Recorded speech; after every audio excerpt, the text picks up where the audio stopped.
തലമുറയായി ഞങ്ങളുടെ അഭയവും ആശ്രയവുമാ നിത്യനാ ദൈവമേ, സ്വർഗസ്ഥ പിതാവേ, ഈ സന്തോഷത്തിൻ്റെ സുദിനത്തിനായിട്ട് ഞങ്ങൾ അങ്ങേക്ക് നന്ദി അർപ്പിക്കുന്നു, സ്തോത്രം ചെയ്യുന്നു. കർത്താവേ, പന്നിക്കുഴി കോഴികുന്നത്ത് കുടുംബത്തെ കഴിഞ്ഞ കാലങ്ങളിലൊക്കെ അവിടുത്തെ ദിവ്യ പരിപാലനയെ കാത്ത് സൂക്ഷിച്ചുവല്ലോ. കുടുംബാംഗങ്ങളൊക്കെ പലയിടങ്ങളിൽ, പല ദേശങ്ങളിൽ, രാജ്യങ്ങളിൽ ഒക്കെ ആയിരിക്കുമ്പോഴും അവിടുന്ന് അവിടുത്തെ കൃപയിലും കരുണയിലും എല്ലാവരെയും കാത്തതിനാൽ സ്തോത്രം ചെയ്യുന്നു. ഇന്ന് ഈ ദിനത്തിൽ ഇപ്രകാരം ഒരുമിച്ച് കൂടി വരുവാൻ തക്കവണ്ണം അവിടുന്ന് സംഗതിയാക്കി. ഞങ്ങളുടെ മാതാപിതാക്കളെ, പൂർവ്വ മാതാപിതാക്കളെ, അവരുടെ ജീവിതം, സാക്ഷ്യം, സേവനം ഞങ്ങൾ ഓർത്ത് നന്ദി അർപ്പിക്കുന്നു. അവരുടെ കാൽച്ചൂടുകൾ പിന്തുടർന്നുകൊണ്ട് ഈ കാലഘട്ടത്തിൽ പന്നിക്കുഴി കോഴികുന്നത്ത് കുടുംബ അംഗങ്ങളായിട്ട് നിലനിൽപ്പാൻ ഈ നിൻ്റെ മക്കളെ അവിടുന്ന് സഹായിക്കുന്നുവല്ലോ. കർത്താവെ, ഓരോ കുടുംബത്തിനായിട്ടും ഓരോ വ്യക്തിക്കായിട്ടും സ്തോത്രം ചെയ്യുന്നു. അവരുടെ കഴിവുകൾക്കായിട്ട്, താലന്തുകൾക്കായിട്ട്, അവരുടെ സംഭാവനകൾക്കായിട്ടൊക്കെ നിന്നെ വാഴ്ത്തുന്നു. കർത്താവെ, വരും കാലങ്ങളിലും സഭയ്ക്കും സമൂഹത്തിനും പ്രയോജനമുള്ളവരായി, ക്രൈസ്തവ സാക്ഷ്യമുള്ളവരായി ഈ ദേശത്ത് വസിപ്പാൻ, ആ കാലാകാലങ്ങളിൽ അവരെ എവിടെ ആക്കി വെച്ചോ അവിടെ നിലനിൽപ്പാൻ സഹായിക്കണമേ. കർത്താവെ, ഇന്നത്തെ തുടർന്നുള്ള യോഗത്തിലും അവിടുത്തെ സാന്നിധ്യമുണ്ടാകണമേ. എല്ലാം അവിടുത്തെ നാമത്തിന് യോഗ്യമായി നടത്തപ്പെടുവാൻ അവിടുന്ന് സഹായിക്കണമേ. എല്ലാ നന്മകളാലും നിറയ്ക്കണമേ. ദിവ്യ സമാധാനത്താൽ ഞങ്ങളെ നിറച്ച് ഭരിച്ച് വഴി നടത്തണമേ. യേശു മൂലം പ്രാർത്ഥിക്കുന്ന കൃപയോടെ കേൾക്കണമേ. ആമിൻ. പിതൃപുത്രശുദ്ധാത്മാവുന്ന ത്രിയേകത്തിൻ്റെ അനുഗ്രഹങ്ങളും കൃപകളും നാം എല്ലാവരോടും കൂടെ ഇപ്പോഴും എപ്പോഴും കാലാവസ്ഥാനം കൂടാതെ ഉണ്ടായിരിക്കുമാറാവട്ടെ. ആമിൻ. ദൈവനാമത്തിന് മഹത്വമുണ്ടാകട്ടെ. 13ാമത് പന്നിക്കുഴി കോഴികുന്നത്ത് കുടുംബയോഗത്തിലേക്ക് സന്തോഷത്തോടെ സ്വാഗതം ചെയ്യുന്നു.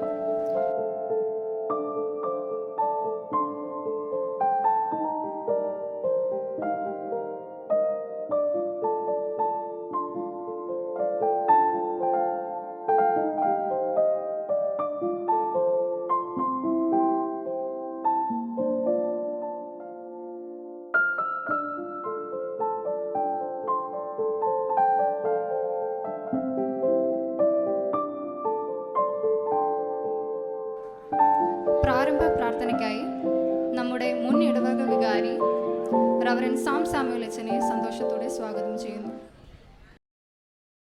ഇന്ന് ഈ ദിനത്തിൽ പലയിടങ്ങളിൽ നിന്നും പല ദേശങ്ങളിൽ നിന്നും ഞങ്ങൾക്ക് കൂടി വരുവാൻ അവിടുന്ന് അവസരം നൽകിയല്ലോ. ഇതാ സഹോദരങ്ങൾ ഒത്തൊരുമിച്ച് വസിക്കുന്നത് എത്ര ശുഭവും എത്ര മനോഹരവുമാകുന്നു എന്ന തിരുവചനം അന്വർത്ഥമാക്കിക്കൊണ്ട് കർത്താവെ, ആ സൗഹൃദത്തിൻ്റെ, സ്നേഹത്തിൻ്റെ, ഒരുമയുടെ ബന്ധത്തിൽ കൂടുവാൻ, കൂട്ടായ്മയെ ആചരിപ്പാൻ ഞങ്ങൾക്ക് നൽകിയ അവസരത്തിനായിട്ട് സ്തുതി അർപ്പിക്കുന്നു. തുടർന്ന് ഇന്നത്തെ യോഗത്തിൽ ഇത്രത്തോളം ലഭിച്ച കൃപയ്ക്കായിട്ട് ഞങ്ങൾ നന്ദി അർപ്പിക്കുന്നു. ഈ സമ്മേളനത്തിലും അവിടുത്തെ സാന്നിധ്യമുണ്ടാവണമേ. ഞങ്ങൾ ചെയ്യുന്നതെല്ലാം സ്നേഹത്തിൽ ചെയ്യുവാൻ, ഞങ്ങൾ ചെയ്യുന്നതെല്ലാം തിരുനാമ മഹത്വത്തിന് മുഖാന്തരമായി തിരുവാൻ അവിടുന്ന് ഇടയാക്കണമേ. ഞങ്ങളുടെ എല്ലാ പ്രവർത്തനങ്ങളും അവിടുത്തെ ആത്മാവിനാൽ നിയന്ത്രിതമായിരിക്കാൻ തക്കവണ്ണം സഹായിക്കണമേ. യേശു മൂലം അപേക്ഷിക്കുന്നത് കേൾക്കുമാറാവണമേ. ആമേൻ.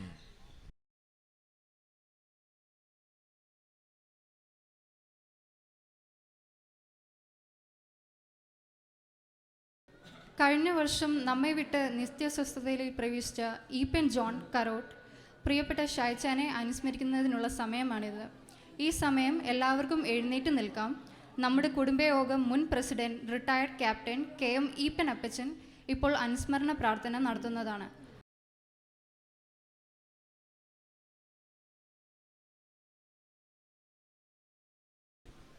പന്നിക്കുഴി കോഴികുന്നത്ത് കുടുംബയോഗത്തിന് ദൈവിക സാന്നിധ്യം ഉള്ളിടത്ത് ദൈവത്തെ സ്തുതിക്കുന്നു. ഇന്ന് നടക്കുന്ന 13ാമത് കുടുംബയോഗത്തിൽ ഞങ്ങളെ കടന്നുപോയ ഷാജിയെ സ്മരിക്കുന്നു. അങ്ങയുടെ ദാസൻ കുടുംബയോഗത്തിലും ഭവനത്തിലും സഭയ്ക്കും നൽകിയ നന്മകൾ ഓർക്കുന്നു. പ്രത്യാശയാൽ കുടുംബയോഗങ്ങളെ ബലപ്പെടുത്തണമെന്ന് അപേക്ഷിക്കുന്നു. ആമേൻ.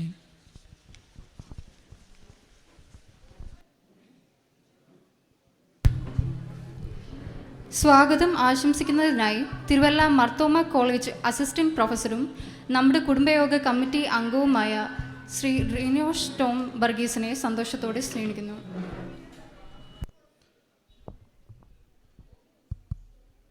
യോഗാധ്യക്ഷൻ Vir Chakra Shri K G George Baby അപ്പച്ചൻ, മുൻ president retired captain Shri K M Eapen Karott Kunjutty അപ്പച്ചൻ, ഈ യോഗത്തിൻ്റെ ഉദ്ഘാടകൻ ബഹുമാനപ്പെട്ട സാം സാമുവൽ അച്ചൻ,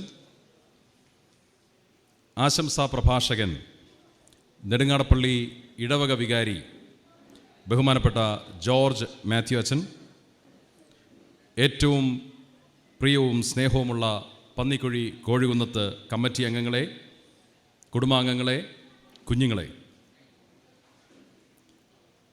ഒരു കനേഡിയൻ അമേരിക്കൻ ആക്ടറും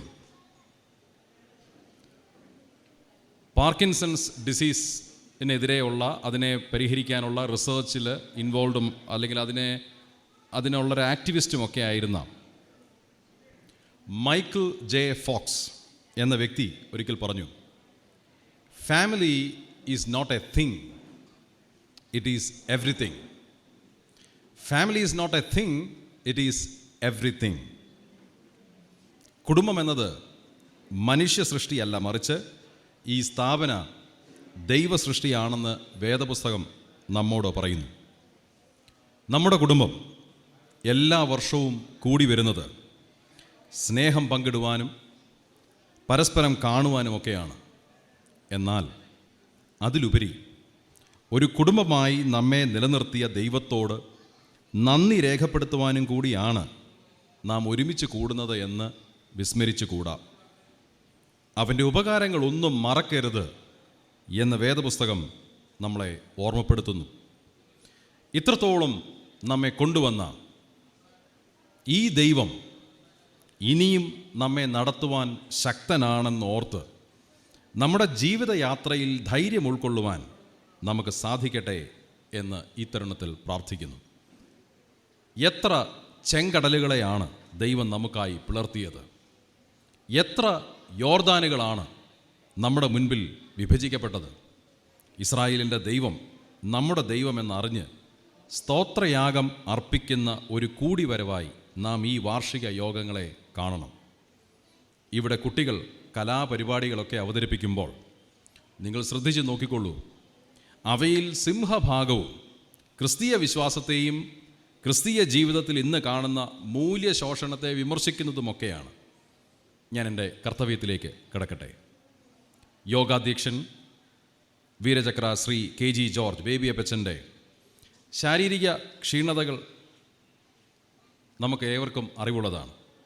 എങ്കിലും കുടുംബത്തോടുള്ള സ്നേഹത്താൽ നിർബന്ധിതനായി കുടുംബയോഗത്തിൻ്റെ അധ്യക്ഷൻ എന്ന നിലയിൽ ഏറ്റവും സ്തുത്യർഹമായ സേവനമനുഷ്ഠിച്ച പ്രിയപ്പെട്ട അപ്പച്ചൻ ഇന്ന് നമ്മളോട് കൂടെയുണ്ട്.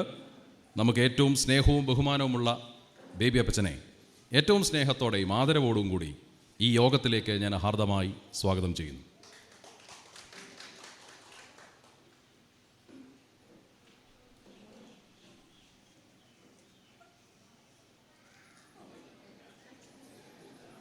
അത് തൊട്ട് പുറകെ ഉള്ളതാ, കുഴപ്പമില്ല. അപ്പച്ചനുള്ളതും കൂടെ കൊടുത്ത് രണ്ട് പേർക്കുള്ളത് അങ്ങ് കൊടുത്താട്ടെ.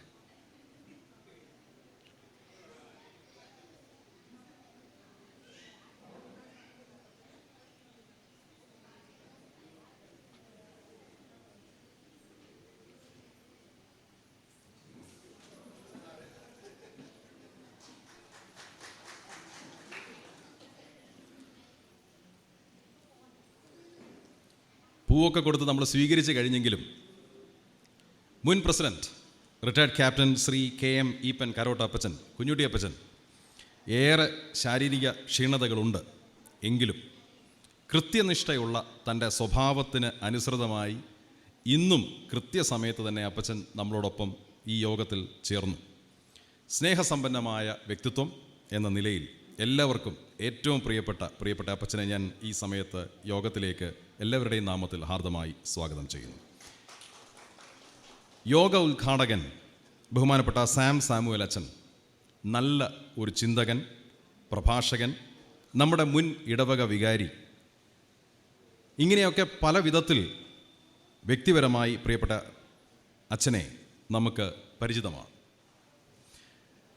എല്ലാവർക്കും സ്നേഹാദരവുകളുള്ള പ്രിയപ്പെട്ട അച്ഛൻ ഈ യോഗം ഉദ്ഘാടനം ചെയ്യുവാൻ ക്ഷണിച്ചപ്പോൾ തന്നെ സന്നദ്ധനായി. പ്രിയപ്പെട്ട അച്ഛനെ സ്നേഹാദരവുകളോടെ ഈ യോഗത്തിലേക്ക് പന്നിക്കുഴി കോഴികുന്നത്ത് കുടുംബയോഗത്തിൻ്റെ പേരിൽ ഞാൻ ഈ സമയത്ത് സ്വാഗതം ചെയ്യുന്നു.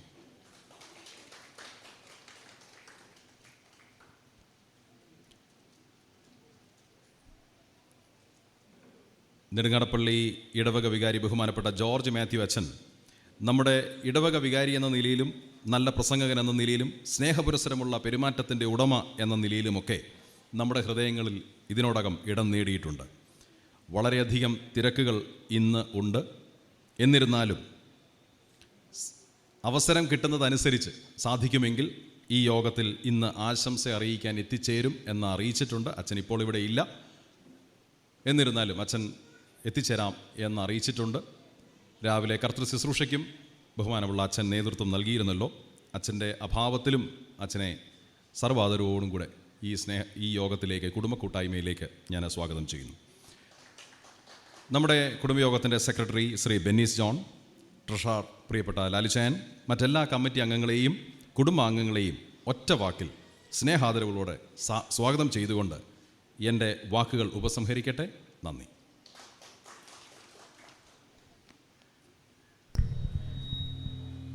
അടുത്തതായി റിപ്പോർട്ട് അവതരണത്തിനായി കുടുംബയോഗ സെക്രട്ടറി ആയിരിക്കുന്ന ശ്രീ ബെന്നീസ് ജോണിനെ സ്വാഗതം ചെയ്യുന്നു. പന്നിക്കുഴി കോഴികുത്ത് കുടുംബയോഗത്തിൻ്റെ 12ാമത് വാർഷിക സമ്മേളന റിപ്പോർട്ട്.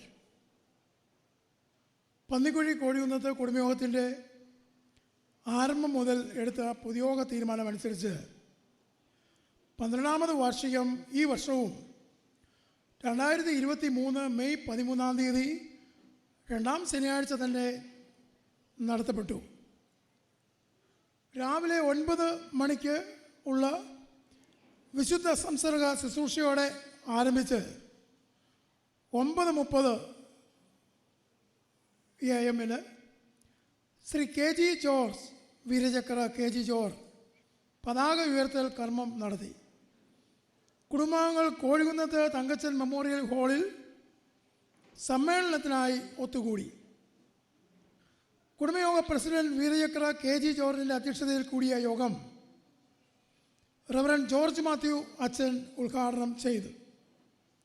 100 പേർ പങ്കെടുത്ത പ്രസ്തുത സമ്മേളനത്തിൽ ചാത്തന്നൂർ കൗൺസിലിംഗ് സെൻറ്റർ ഡയറക്ടറും പ്രശസ്ത സൈക്കോളജിസ്റ്റും ആയ ശ്രീ ജോൺസ് ലൂക്കോസ് ആനുകാലിക കുടുംബ പ്രശ്നങ്ങൾ അവതരിപ്പിച്ച് അതിൻ്റെ കാരണങ്ങൾ മനഃശാസ്ത്രപരമായി വിശദീകരിക്കുകയും മാതാപിതാ മക്കൾ ബന്ധം വഷളാകാതെ എങ്ങനെ അതിനെ കാത്തു സൂക്ഷിക്കണമെന്നും തൻ്റെ ജീവിത അനുഭവത്തിൽ കൂടി പ്രതിപാദിച്ചു.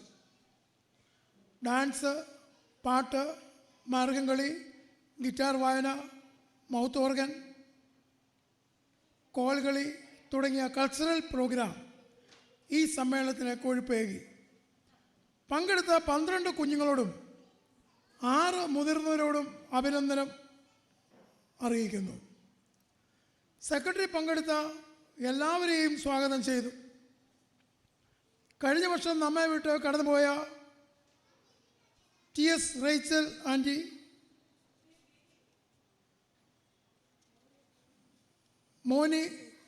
മോനിച്ചാന്, റോസി നൈനാൻ അമ്മച്ചി, ജെ മാത്യൂസ് അങ്കിൾ എന്നീ കുടുംബാംഗങ്ങളെ യോഗം അനുസ്മരിച്ചു.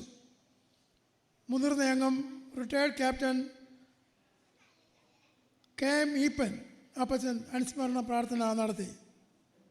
കൂടാതെ 80 വയസ്സിന് മുകളിൽ പ്രായം ആയവർക്ക് വീരചക്ര KG ജോർജ് അവരെ ആദരിച്ച് ഒരുമിച്ച് നിർത്തി ഫോട്ടോ എടുത്തത് എല്ലാവർക്കും സന്തോഷമായി.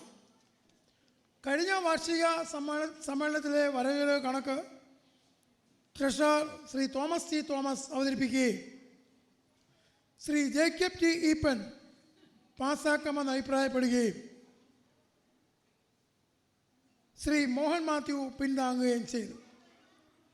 നറുക്കെടുപ്പിലൂടെ ഈ സമ്മേളനത്തിലെ ഭാഗ്യവാനെ തിരഞ്ഞെടുത്തു. ഏറ്റവും ചെറിയ കുഞ്ഞുങ്ങളിൽ ഒരാളായ ജുവാന ജൂബിൻ കണ്ണടച്ചെടുത്ത കുറി കോഴികുന്നത്ത് ശ്രീ ജോർജ് മാത്യു കുഞ്ചാൻ്റെ നറുക്ക് വീണതിനാൽ അദ്ദേഹം യോഗമധ്യത്തിൽ സമ്മാനാർഹനായി. എല്ലാവരും ചേർന്ന് കാണും വരെ ഇനി നാം തമ്മിൽ എന്ന കീർത്തനം പാടി പ്രൊഫസർ റിനോഷ് ടോം വർഗീസ് നന്ദി പ്രകാശിപ്പിച്ചു. ശ്രീമതി തങ്കമ്മ മാത്യു അമ്മച്ചിയുടെ പ്രാർത്ഥനയ്ക്ക് ശേഷം മുൻ പ്രസിഡന്റ് ശ്രീ KM ഈപ്പൻ അപ്പച്ചൻ ആശീർവദിച്ച് യോഗം ഭക്ഷണത്തിനായി പിരിഞ്ഞു. സമ്മേളനത്തിൽ പങ്കെടുക്കുവാൻ ശാരീരികമായി ബുദ്ധിമുട്ട് അനുഭവിക്കുന്ന 14 പേർക്ക് ഉച്ചഭക്ഷണം പാഴ്സലായി എത്തിച്ചു കൊടുത്തതും സന്തോഷമായിരുന്നു. വീരയക്ര KG ജോർജ് അപ്പച്ചൻ പതാക താഴ്ത്തൽ കർമ്മം നിർവഹിച്ചതോടെ 12ാമത് പന്നിക്കുഴി കോഴികുന്നത്തെ വാർഷിക സമ്മേളനത്തിന് തിരശ്ശീല വീണു. ഇങ്ങനെ ഇവിടെ റിപ്പോർട്ട് അവസാനിക്കുന്നു.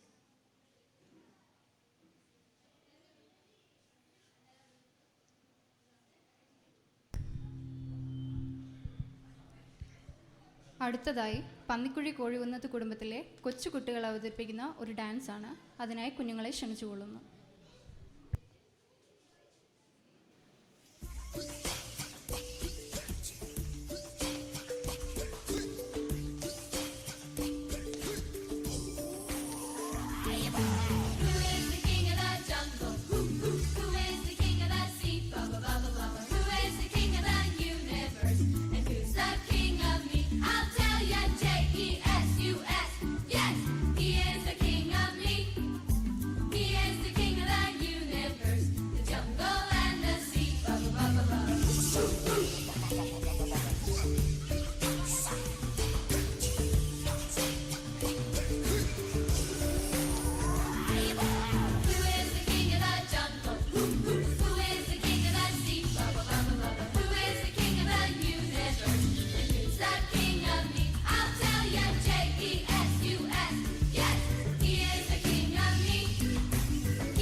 അധ്യക്ഷ പ്രസംഗത്തിനായി കുടുംബയോഗ മുതിർന്ന അംഗവും പ്രസിഡന്റുമായിരിക്കുന്ന വീരചക്ര KG ജോർജ് അപ്പച്ചനെ ഏറ്റവും സ്നേഹത്തോടും സന്തോഷത്തോടും ക്ഷണിച്ചുകൊള്ളുന്നു.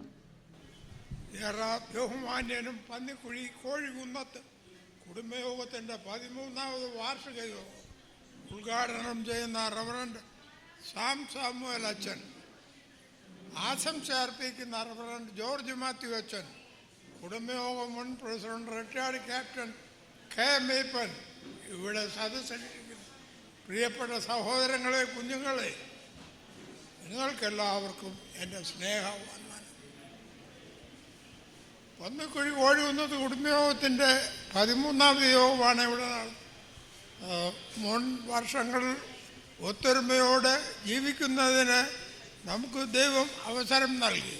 തുടർന്നും ആപത്തിലും രോഗത്തിലും പ്രയാസത്തിലും ഇരിക്കുന്നവരെ കരുതുവാനും ആസ്വദിപ്പിക്കുവാനും ചെലവിടുവാനും നമുക്ക് കഴിയണം. നാം നമ്മളിൽ തന്നെ ഒതുങ്ങാതെ സമൂഹത്തിലേക്ക് ഇറങ്ങി നന്മ ചെയ്യുവാൻ ദൈവം നമ്മെ സഹായിക്കട്ടെ എന്ന് പ്രാർത്ഥിക്കുന്നു. ഈ വരുന്ന വർഷം ദൈവം നമുക്ക് ആയുസ് വരുന്നെങ്കിൽ അടുത്ത വർഷവും നമുക്ക് കുടുംബയോഗം കൂടുവാനും നന്മ ചെയ്യുവാനും ജീവിക്കുവാനും ദൈവം നമ്മെ സഹായിക്കട്ടെ എന്ന് പ്രാർത്ഥിച്ചുകൊണ്ട് നിർത്തുന്നു. ദൈവം നമ്മെ അനുഗ്രഹിക്കട്ടെ.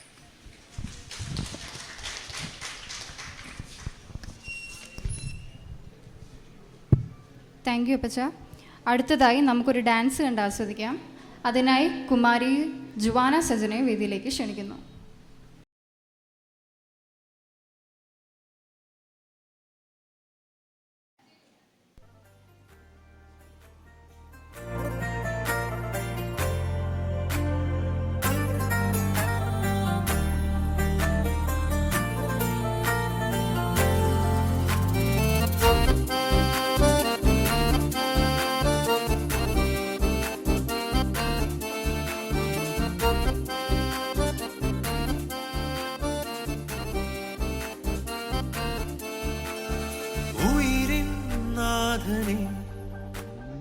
ഉലകിൻ ആദിയേ ഇരുളിൻ വീഥിയിൽ തിരിയായി നീ വരൂ.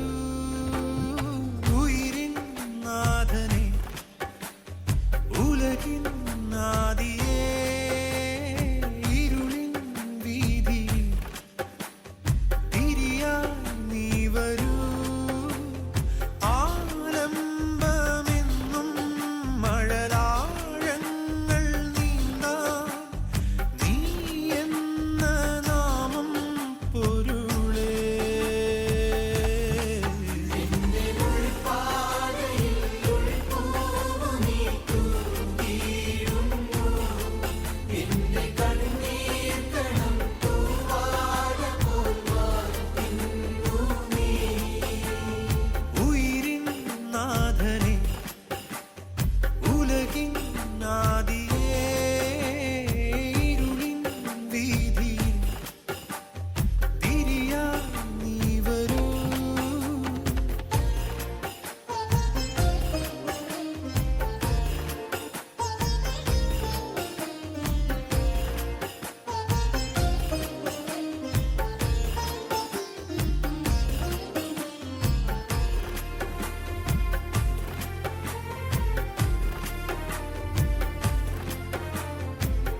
ആഴലാഴങ്ങൾ നീന്താം നീ എന്ന നാമം പൊരുളേ.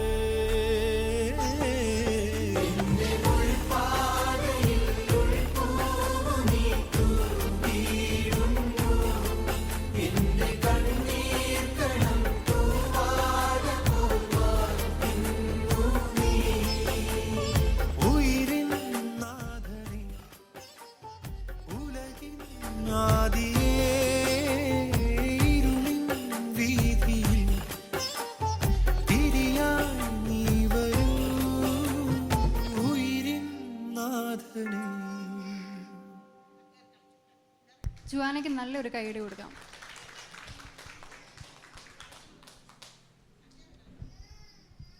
പതിമൂന്നാമത് കുടുംബയോഗ ഉദ്ഘാടനം ചെയ്യുന്നതിനായി നെടുങ്ങാടപ്പള്ളി സെൻറ് തോമസ് ചർച്ച് മുൻ വികാരി റവറൻ സാം സാമുവലച്ചനെ സന്തോഷത്തോടെ സ്വാഗതം ചെയ്യുന്നു.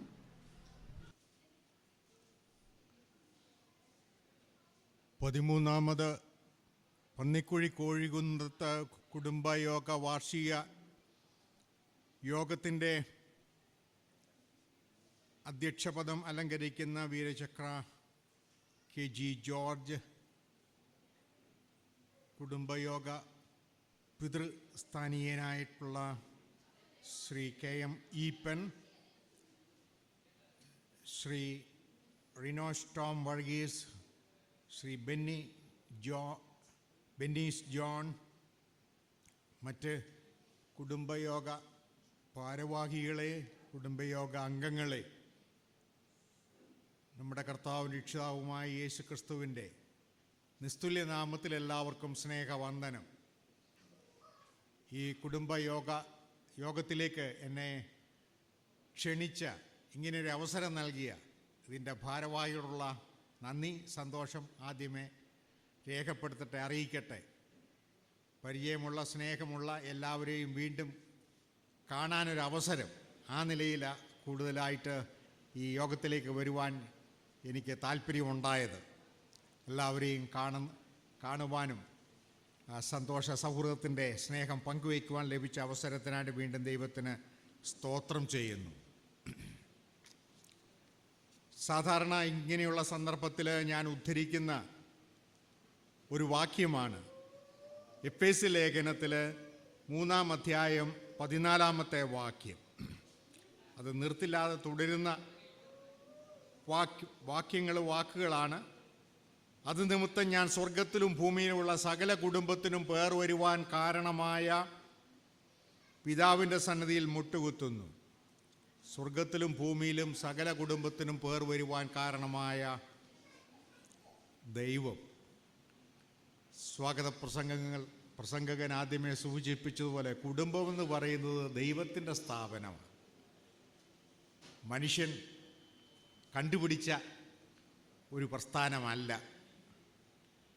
ദൈവത്തിൻ്റെ സ്ഥാപനമാകുമ്പോൾ ദൈവികമായുള്ള ഉദ്ദേശങ്ങൾ തീർച്ചയായിട്ടും അതിൻ്റെ പിന്നിലുണ്ട്.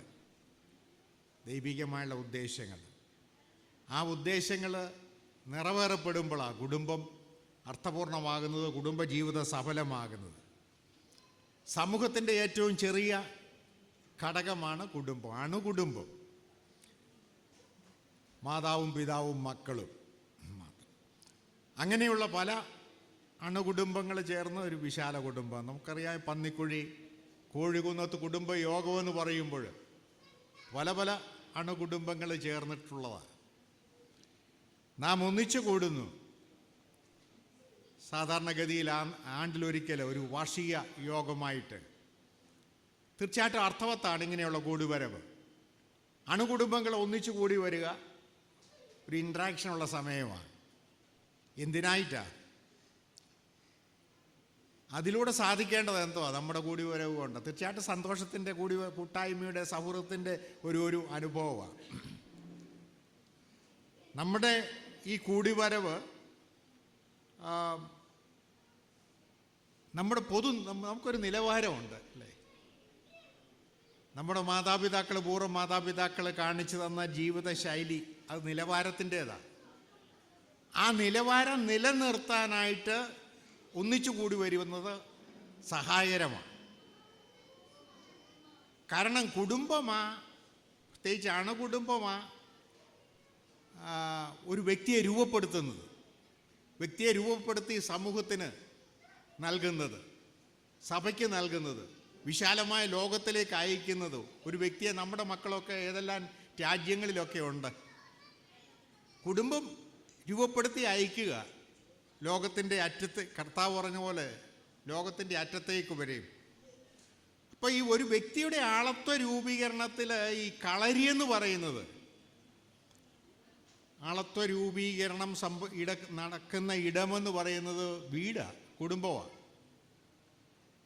അവിടെ ഔപചാരിക വിദ്യാഭ്യാസം ഒന്നുമില്ല അല്ലേ. മക്കളെ വിളിച്ചിരുത്തി മാതാപിതാക്കൾ അങ്ങനെ ക്ലാസ് എടുക്കുന്നൊന്നുമില്ല. പക്ഷെങ്കിൽ കുഞ്ഞുങ്ങൾ ഓരോ ദിവസവും ഓരോ നിമിഷവും പഠിച്ചുകൊണ്ടേ ഇരിക്കുകയാണ്. ഫോർമൽ എഡ്യൂക്കേഷൻ, ശാസ്ത്രവും ഭാഷയും കണക്കും ഒക്കെ സാധാരണഗതി വീടുകളിൽ പഠിപ്പിക്കുന്നില്ല. പക്ഷെങ്കിൽ അതുകൊണ്ട് കുഞ്ഞുങ്ങൾ വീടുകളിലൊന്നും പഠിക്കുന്നില്ലേ. നമ്മുടെ ശൈശവത്തിൽ, മുതിർന്നവരാണെങ്കിൽ നമ്മുടെ ചെറുപ്പകാലത്ത് വീടുകളിൽ ഒന്നും നാം പഠിച്ചിട്ടില്ലേ. അതെ, നാം ആയിരിക്കാൻ നമ്മെ പഠിപ്പിച്ചത് നമ്മുടെ മാതാപിതാക്കളാണ്. അപ്പോൾ നമ്മുടെ മാതാപിതാക്കളാണ് ആദ്യത്തെ അധ്യാപകർ. അവിടെയാണ് ആളത്വം രൂപീകരിക്കപ്പെടുന്നത്. ആളത്വം രൂപീകരിക്കപ്പെടുന്നത് സ്കൂളിലോ കലാശാലകളിലോ മറ്റ് ട്രെയിനിങ് നൽകുന്ന സ്ഥാപനങ്ങളിലോ ഒന്നുമല്ല.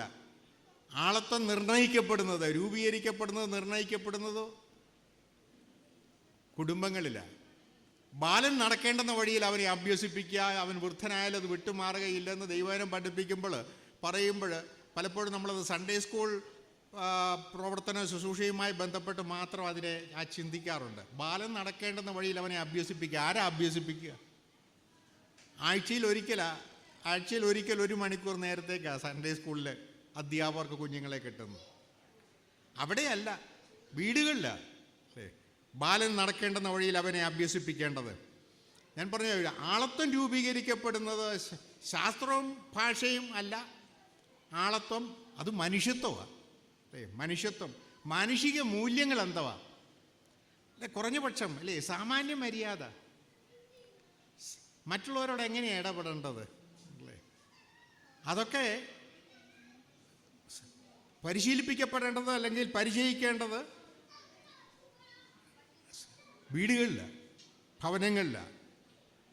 അതുകൊണ്ട് നമ്മുടെ ഓരോ വ്യക്തികൾ സഭയ്ക്ക് സമൂഹത്തിന് കൊള്ളാവുന്ന to live and work in a society. അത് ഫിറ്റ് ആകുന്നതോ അല്ലെ അൺഫിറ്റ് ആകുന്നതോ അല്ലേ കുടുംബങ്ങളാണ്, ഭവനങ്ങളാണ്. അതുകൊണ്ട് മോൾഡിങ് പ്ലേസസ് അല്ലേ, ആളത്വത്തെ രൂപീകരിക്കുന്ന ശൈശവത്തിൽ, ബാല്യത്തിൽ, കൗമാരത്തിലൊക്കെ രൂപപ്പെടുത്താൻ സാധിക്കുള്ളൂ. പിന്നീട് രൂപപ്പെടുത്താനായിട്ട് സാധിക്കത്തില്ല. എന്തൊക്കെ മൂല്യങ്ങളാണ്? 2-3 കാര്യങ്ങൾ ഞാൻ ചുരുക്കമായിട്ട് പെട്ടെന്ന് പറഞ്ഞ് പോകാമെന്ന് വിചാരിക്കുന്നു. നമുക്ക് ആളത്വത്തിന് അല്ലേ നല്ല കൊള്ളാവുന്ന അല്ലേ ആളത്വത്തിന് ഉടമകളായിരിക്കാൻ അടിസ്ഥാനപരമായ ആവശ്യം ദൈവവിശ്വാസമാണ്. Have faith in God. എല്ലാവർക്കും വിശ്വാസമുണ്ട് അല്ലേ. വിശ്വാസം അല്ലേ, അവിശ്വാസികളെന്ന് പറയുന്നവർക്ക്, നിരീശ്വരവാദികളെന്ന് പറയുന്നവർക്കും എന്തൊക്കെയോ വിശ്വാസമൊക്കെ ഉണ്ട്. അത് ആർക്കും നിഷേധിക്കാൻ സാധിക്കത്തില്ല. ദൈവമില്ലെന്ന് പറയുന്നവർക്കും എന്തൊക്കെയോ വിശ്വാസങ്ങളൊക്കെ ഉണ്ട്. ദൈവം ഇല്ലെന്നുള്ളത് തന്നെ ആയിരിക്കും അത് തന്നെ ഒരു വിശ്വാസമാണ് അല്ലേ. അപ്പോൾ എന്തിലൊക്കെയോ വിശ്വാസമുണ്ട്. എന്നാൽ ക്രിസ്തീയ വിശ്വാസം എന്ന് പറയുമ്പോൾ അടിസ്ഥാനപരമായിട്ട് ആ ദൈവവിശ്വാസമാണ്. അല്ലെങ്കിൽ ലോക ചരിത്രത്തിൽ നിർണായകമായ വിധത്തിൽ ഇടപെട്ട ദൈവം ആരിലൂടെ ഇടപെട്ടത്? യേശു ക്രിസ്തുവിലൂടെ. ദൈവം തൻ്റെ പുത്രനായ യേശു ക്രിസ്തുവിലൂടെ ലോകത്തിൻ്റെ ചരിത്രത്തിൽ മനുഷ്യ ഗതിയിൽ ഇടപെട്ടു. ആ ദൈവത്തിലുള്ള വിശ്വാസമാണ്. അപ്പോൾ അതാ നമ്മുടെ നിലവാരം എന്ന് പറയുന്നത് അല്ലേ. ദൈവമായുള്ള ബന്ധത്തിൽ ആ നിലവാരം നിർണയിക്കപ്പെടേണ്ടത്. ആ വിശ്വാസത്തിൽ വളർത്തുക. അതിന് എങ്ങനെയാ? ദൈവവചനമാണ്. നമ്മുടെയൊക്കെ വീടുകളിൽ നമ്മൾ തലമുറകളിലൂടെ ക്രിസ്ത്യാനികളാണ്, വിശ്വാസികളാണ്. ദൈവവചനം, വിശുദ്ധ വേദപുസ്തകം, ബൈബിൾ, അതിൻ്റെ സ്ഥാനം, അതിന് അപഭ്രംശം സംഭവിച്ചിട്ടുണ്ടോ എന്നുള്ളത് കണ്ടെത്തേണ്ടത്. എവിടെയാ ദൈവവചനം, വേദപുസ്തകം? പണ്ടൊരിക്കലൊരു സാധാരണ ഒരു ഉപദേശി ഒരു വീട്ടിലേക്ക്, അപരിചിതമായൊരു വീട്ടിലേക്ക് കടന്നു ചെന്നു. ഇങ്ങനെ ഇങ്ങനെ അവിടെ ഇരിക്കുമ്പോൾ ആരും മുമ്പിൽ വന്നില്ല. ഇങ്ങനെ അദ്ദേഹം ഇങ്ങനെ അവിടെയൊക്കെ നോക്കി കണ്ണോടിച്ചു. എല്ലാം ഒരുമാതിരി ഒരു കുത്തഴിഞ്ഞതുപോലെയാണ് അല്ലേ. പല സ്ഥാനം നമുക്കറിയാം, നമ്മൾ ബെഡ്റൂമിലായിരിക്കേണ്ടത് ഡ്രോയിങ് റൂമിലും, ഡ്രോയിങ് റൂമിലായിരിക്കേണ്ടത് ബാത്റൂമിലും അല്ലേ.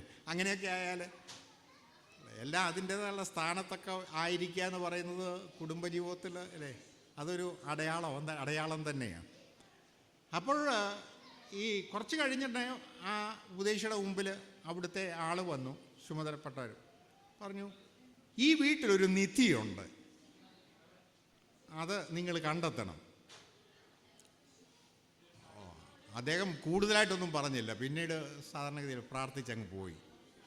അപ്പോൾ ഈ നിധി എന്ന് പറയുമ്പോൾ നമുക്കെല്ലാവർക്കും താല്പര്യം, മനുഷ്യന് പൊതുവേ അല്ലേ നിധി കിട്ടുക എന്ന് പറയുന്നത്. പണ്ട് കഥകളൊക്കെ ഒത്തിരിയുണ്ട്, നിധിയുമായി ബന്ധപ്പെട്ട കഥകളൊക്കെ. ഈ വീട്ടിലൊരു നിധി. അപ്പോൾ അവരെ എല്ലാ ഇടങ്ങളും അരിച്ചു പെറുക്കാൻ തുടങ്ങി.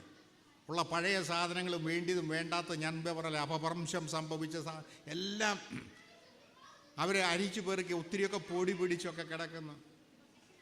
അപ്പം ആ കൂട്ടത്തിൽ പൊടി പിടിച്ച് കിടന്ന പഴയ പുസ്തകങ്ങളുടെ കൂട്ടത്തിലൊരു വേദപുസ്തകമുണ്ട്.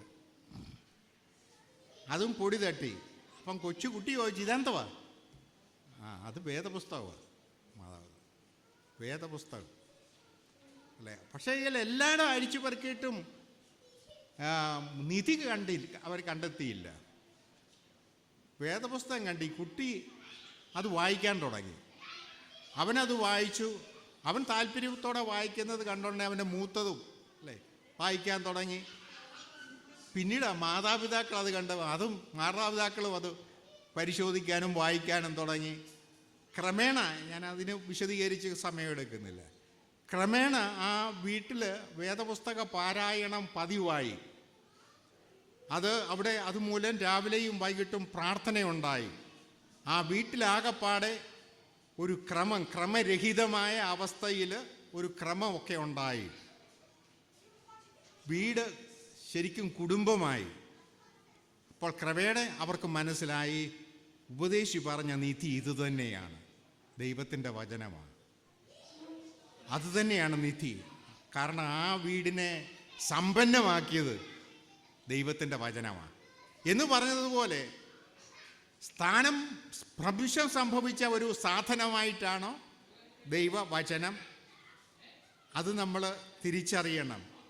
നമ്മൾ തലമുറകൾ വരുമ്പോൾ ഈ പൈതൃകമായിട്ട് അല്ലേ, നമ്മൾ ഹെറിറ്റേജ് കൈമാറാനായിട്ട് താല്പര്യപ്പെടും. നമ്മൾ മുതിർന്നവരൊക്കെ ആവോളം അല്ലേ, നമ്മളോട് എല്ലുമുറിയെ പണിത് അല്ലേ, അധ്വാനിച്ച് പണമൊക്കെ സ്വരുക്കൂട്ടി ഒടുവിൽ എന്ത് ചെയ്യും? അടുത്ത തലമുറയ്ക്ക്. ഞാൻ ഉൾപ്പെടെ നമ്മളൊക്കെ താമസിക്കുന്ന സ്ഥലമൊക്കെ അല്ലേ, പക്ഷേ എൻ്റെ കേസിൽ വല്യപ്പച്ചനുണ്ടാക്കിയത് സംഭവിച്ചത് ആ സ്ഥലത്ത് തന്നെ താമസിക്കുന്നു. പക്ഷെങ്കിൽ ഇന്ന് തലമുറകളൊക്കെ വന്നപ്പോൾ അവരെ അധ്വാനിച്ച് അന്നത്തെ കാലത്ത് വരുമാന മാർഗം എന്ന് പറയുന്നത് സ്ഥലവും കൃഷിയും ഒക്കെയാണ്. ഇന്നത്തെ തലമുറയ്ക്ക് ഒത്തിരി വസ്തുവൊന്നും ആവശ്യമില്ല, അത് അവർക്കൊരു ബാധ്യത പോലെയാണ് കാണുന്നത്. നിങ്ങൾ നേരത്തെ സംസാരിച്ചു കൊണ്ടിരുന്നു. അതുപോലെ തലമുറകൾ വരുമ്പോൾ അതിനൊന്നും വലിയ അർത്ഥമില്ലാതെയാകും. നമ്മൾ നേടുന്ന ട്രോഫീസ് തന്നെ ഇന്ന് വലിയ അഭിമാനത്തോടുകൂടി പ്രതിഷ്ഠിച്ച് ഒരു മുഖ്യ സ്ഥാനത്ത്, അത് സ്കൂളിലോ കോളേജിലോ വീട്ടിലോ ഒക്കെ പ്രതിഷ്ഠിച്ച് വെക്കുമ്പോൾ, കാലാകാലങ്ങളിൽ ഒരു സ്കൂളിലേക്ക് ഒരു വലിയൊരു ടെന്നീസ് പ്ലെയർ, സ്കൂൾ പിന്നീട് വർഷങ്ങൾക്ക് ശേഷം റിനോവേറ്റ് ചെയ്തപ്പോൾ പഴയ സാധനങ്ങളെല്ലാം കൂട്ടിയിട്ടിരുന്ന കൂട്ടത്തിൽ അവിടുത്തെ വലിയൊരു മിന്നുന്ന താരകമായ ടെന്നീസ് പ്ലെയറിൻ്റെ ട്രോഫി ആ കൂട്ടത്തിൽ കിടപ്പുണ്ടായിരുന്നു.